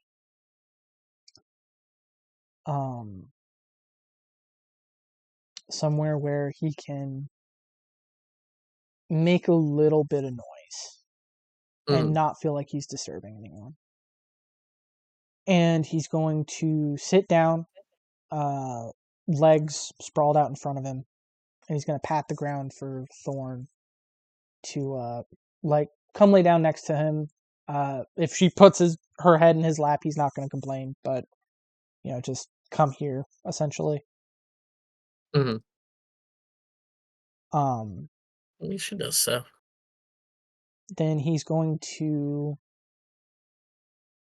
take the necklace out, or the bracelet out rather, and he's going Hmm. to wrap it around his hand, and he's going to rest that hand on Thorn. Hmm. On her head if he can reach. If not, it's not that big of a deal. It's not worth adjusting position for it. And I think he's going to start singing quietly. It's probably more one of Hishanara's songs. Something about wandering under starlight and seeking new shores. But it's a song for wanderers, for explorers, for people on the move and seeking joy in it. And I think as he's singing, he's trying to reach out. Like he knows he can't. He's never been able to do it before. Hmm. But it's not going to stop him from trying to reach both Thorn and Endure at the same time. Just to see if he can, just to see if he can make that connection, just so like he doesn't know what it would take to pour some of Thorn into the bracelet to reinforce this spirit. He doesn't know what the process looks like, what kind of power that would take, what it would do to Thorn. Mm. But I think in this moment he's offering up whatever he can, whatever help he has in him. And offering it through not the goddess of this place, but her daughter. Because if he follows her, then in a way to Brutus, that makes Sahana his grandmother a little bit. And I think that feels right to him right now. Mm-hmm. And he stays there until he runs out of words, until the song runs itself out, which takes a while. It's a walking song, it's a working song, it's a sailing song.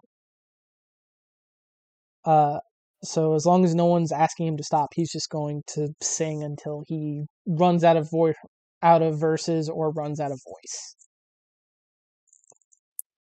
Yeah. Go ahead and roll me religion. That is a 14. You try through this song to reach both of them. In some moments, you're connected with Thorn. In some, you hear the wispy whispers of Endure. You can't make the connection. They can't talk to each other. And you get the feeling that even then, what with the nature of their language being inherently magical, you're not sure how that would work over something like this. But what you are able to share isn't words, so that doesn't matter. In this moment of reaching out to Sahana through this familial connection, you feel that you are sharing impressions, flickers of emotion and scattered bits of memories, the warmth of a hug, hand in hand as you grieve, loneliness, desolation, grief, loss, utter chaos, and peace. A home.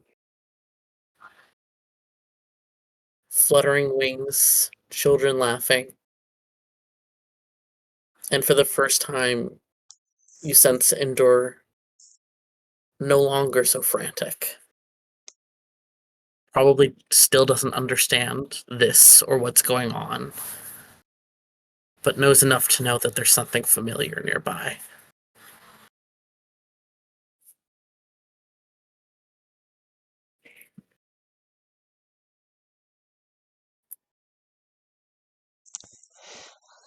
Wahoo! Wahoo indeed.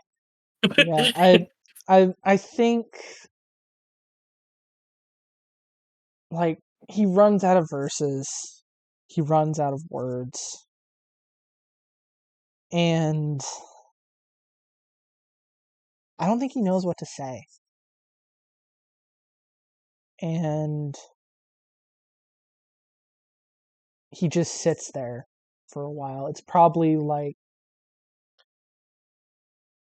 we're gonna call that meeting with Mari probably an hour and a half, considering all of the things.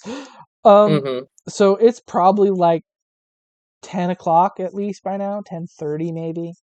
Yeah. And I think Brutus is probably just gonna sit there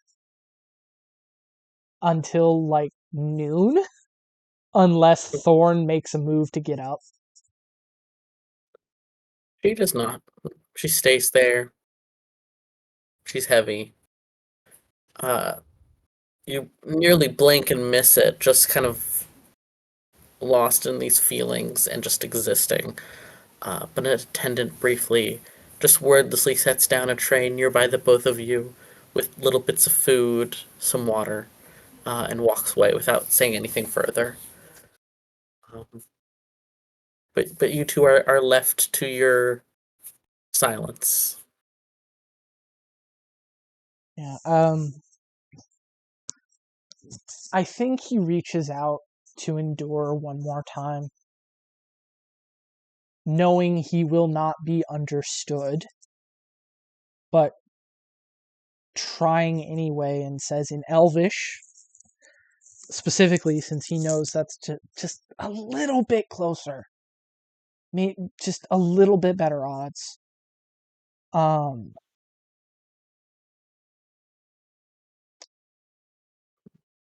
think he reaches out and he says, I made a promise to Thorn, to Shadowwing, to the Witch of the Weary Night. I make you this promise that I will not give up on you.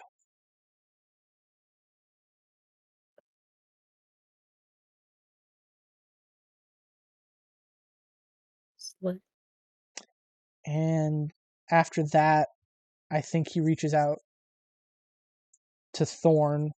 Like, he reaches for the food, kind of sets the tray between them, drinks some of the water, puts the cup back down in between them as well. And just does a quick check-in, just, well, this has been a long morning. How you doing?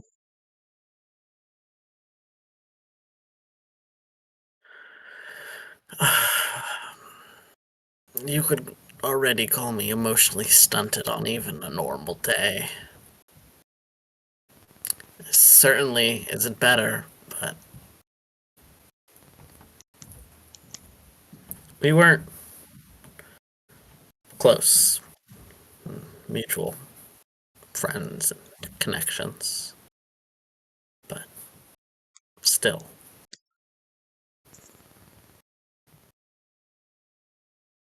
When you spent that long with someone, they become a keystone, I guess. I can't imagine what that feels like. But on the bright side, I'm just physically stunted. So at least you've got that going for you.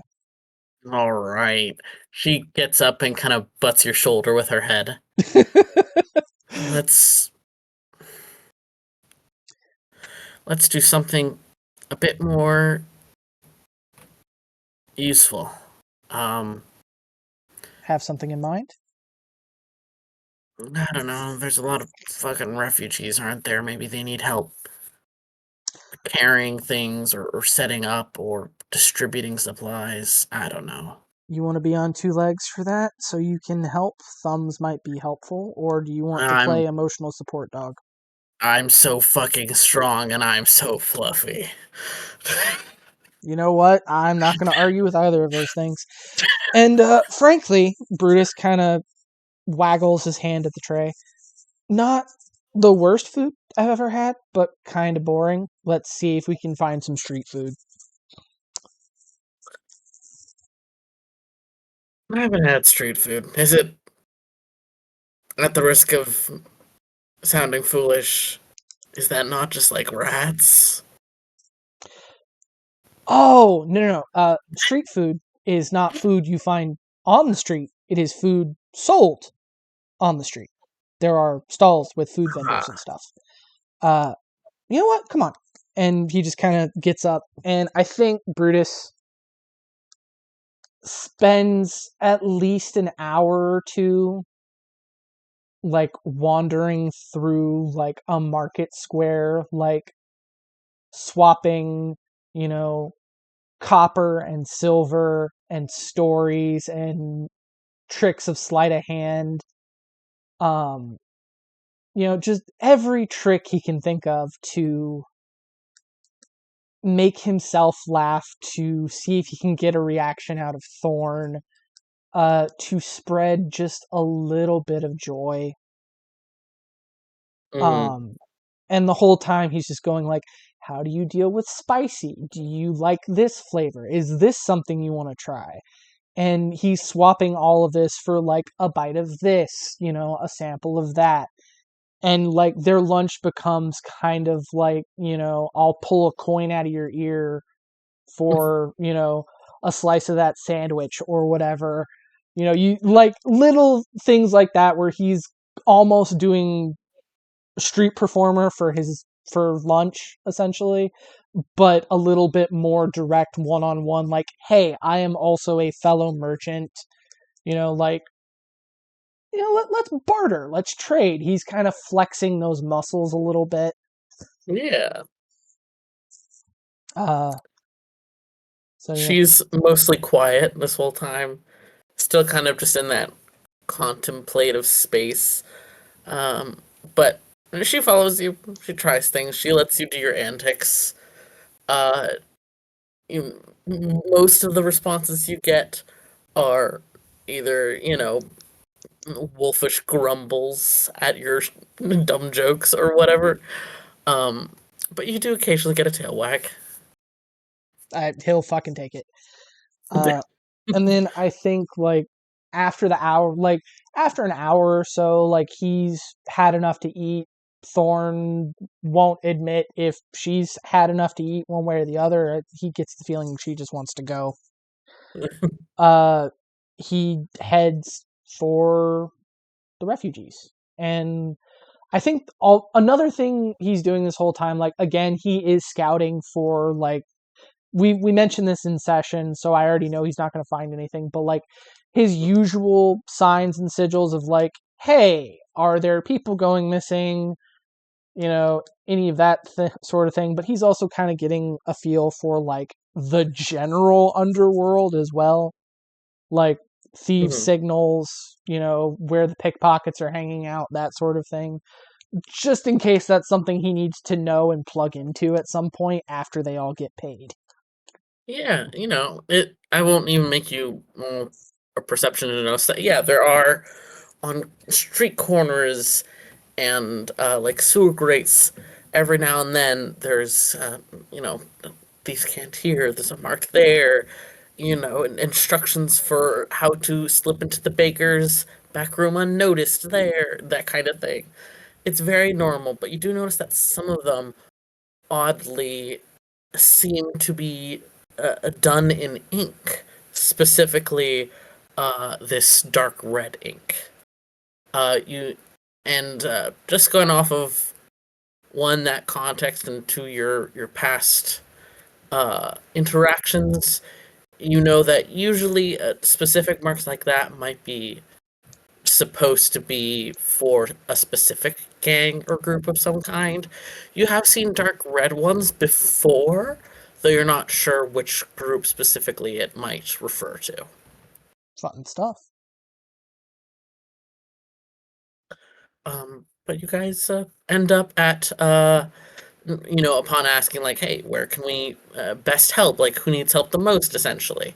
You guys are directed to, like, a series of what once might have been, like, essentially abandoned warehouses, but are now just filled with various supplies, care packages that are being handed out. People keep being given instructions about where there's lodging, where to find like a daily meal, that kind of thing, and just spend a while helping out with that. You catch glimpses of Thorn now and then. She doesn't go far from you, but there's a lot of people here. There's a lot going on. Very quickly, she has ended up with a children's jam-covered fingers in her fur. There's a bow tied in the fur behind her ear. She has a very annoyed expression, all while letting children climb all over her. She is having a great time and is very grumpy about it. Yeah, she's uncomfortable, but she's happy. And I think, for the sake of time, we probably should wrap it there. So Yeah. let's speak more vaguely about what you do the next couple days. You can help out with the road company. You can continue trying to do research elsewhere.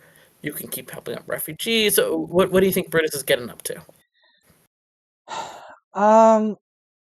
Honestly, I think Brutus is, like, he's doing a check-in every morning with Zykazok, just like, hey, this is what I got up to yesterday, this is what I'm probably going to get up to today.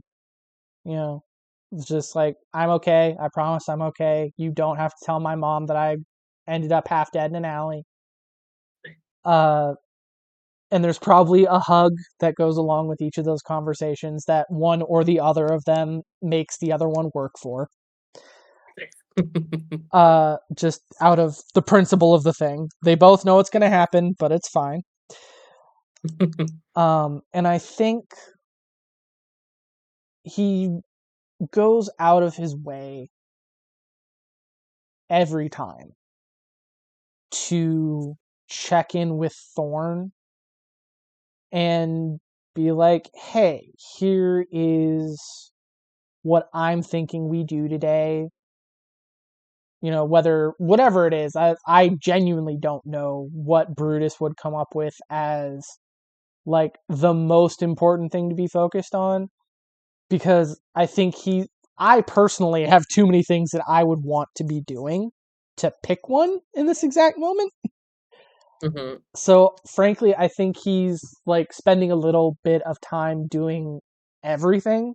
Like he'll spend a couple hours with the rope company. Like, all right, our supplies here. Do we have bandages? Like running messages, doing whatever the fuck. And like mid-morning, he'll end up at the refugee camps, and he'll help out through like lunch or something. And then he'll maybe go to a specific stall or something if he's got a favorite, if Thorn has a request, whatever. And I don't think he ever ends up going back to the temple. Like I think he kind of goes like that's never really been my scene, that's never really been what I do, and as useful as it is, it's still not how he prefers to operate. But he is spending a little bit more time like looking at the stars. And I think he makes an effort. Here's a question for you. Does Thorn keep ending up at the like sprawled across the entrance to the tent every night? Oh yeah. Okay. I think after the second night that happens, like after the day after the temple and Zykozok and everything, I think he realizes that, oh, okay, this is going to be a normal thing. So he pretends to fall asleep. He waits for her to move. And then, like, he leans up against her so he can, like, peek. Like, there's a sliver between the tent and her back where he can see the sky. And he can see the stars. And he can be at least a little bit in the moonlight. And I think after that first day, he's made the decision that he's going to wear the bracelet for now. Like, while they're in downtime, while things are peaceful, he's going to wear it.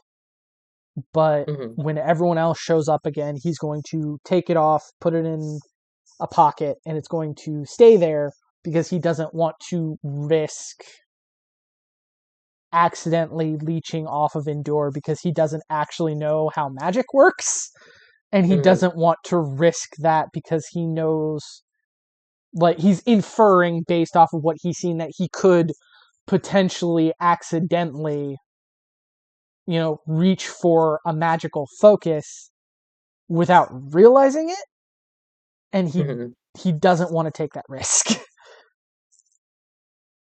So, like, I think the day everyone, like, the day payment is due, the day he knows everyone else is going to be in town, the band is getting back together, like, he's been sleeping with it, he's been washing with it, like, it has been on.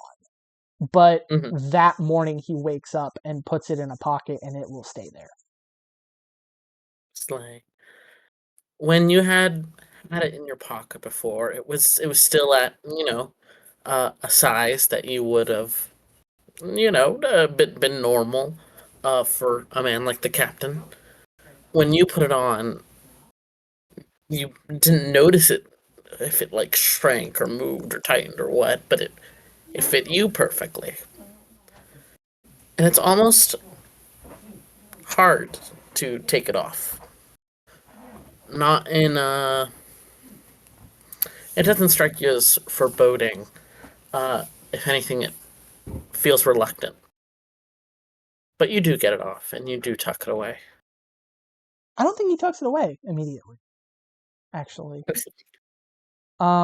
if it feels reluctant,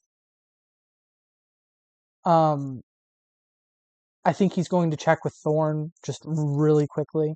Like, first of all, he's going to switch to Elvish and reach out to Endure and just go, do you want to stay on my wrist? Do you want me to wear this?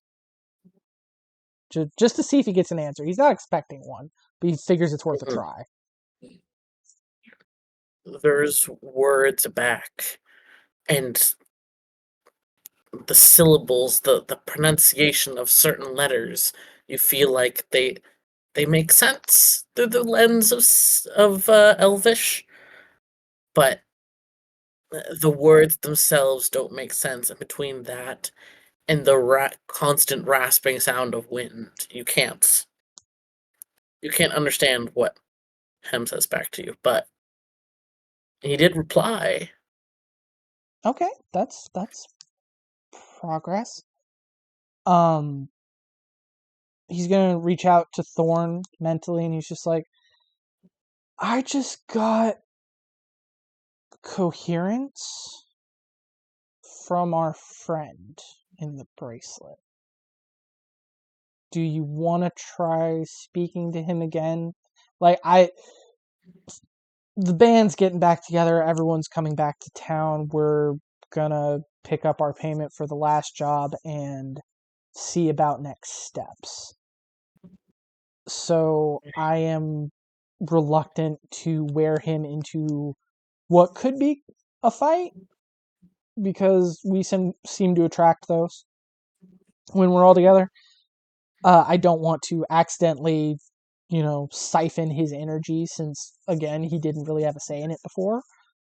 So I want to make sure that, like, if you're willing to check with him, I would like to know if that's what he wants. I don't know how much it would work. What with the nature of our language, and also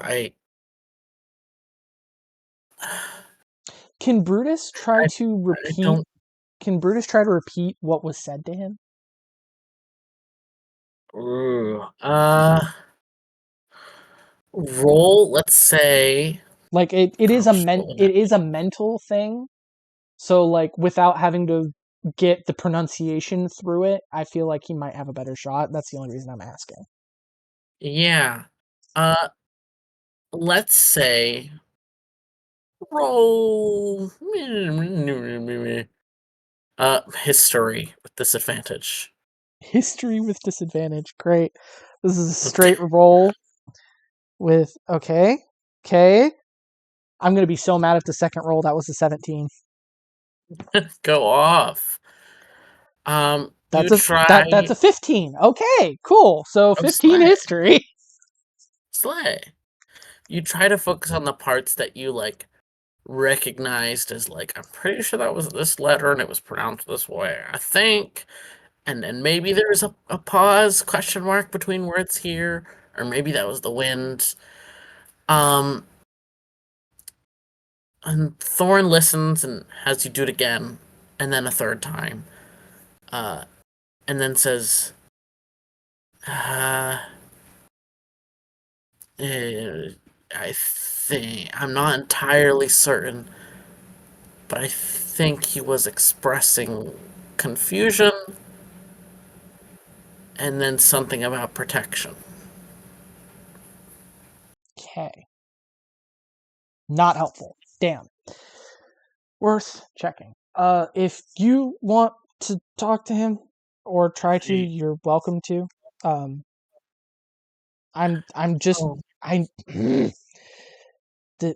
I'm trying to respect his space and his wishes as best I can without being able to understand them to begin with, and that is deeply frustrating for me. I know. And her face is kind of like twisted up. Even in wolf form, you can tell like she's upset about something. He'll recognize me, and then I'll have to tell him that I failed at protecting her. I can't do that. Okay.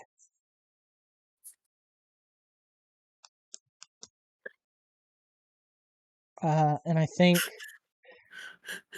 I think Brutus just goes, well, you know what?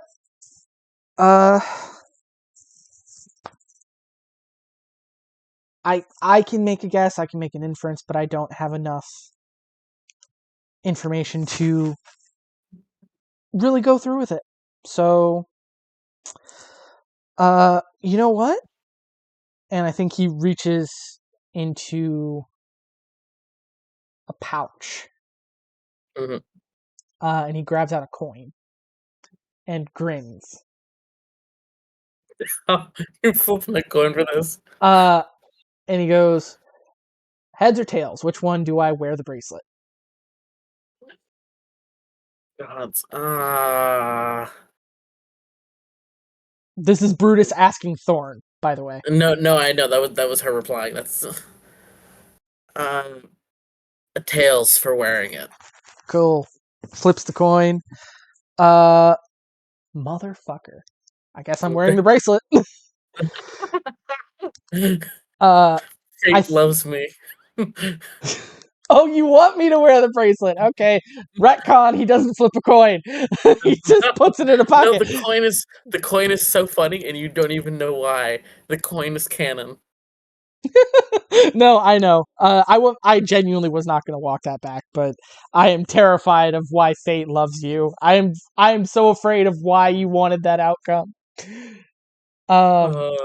So I think Brutus, like smirks at Thorn and puts the bracelet back on, specifically on the wrist with her brambles. Mm-hmm. And then tugs his gloves up and his sleeves down to make sure it's covered as best he can make it, and then goes on about his day. Like, oh no, Brutus tattoo covers. This is the saddest day. But in that case, we'll end this side bit here.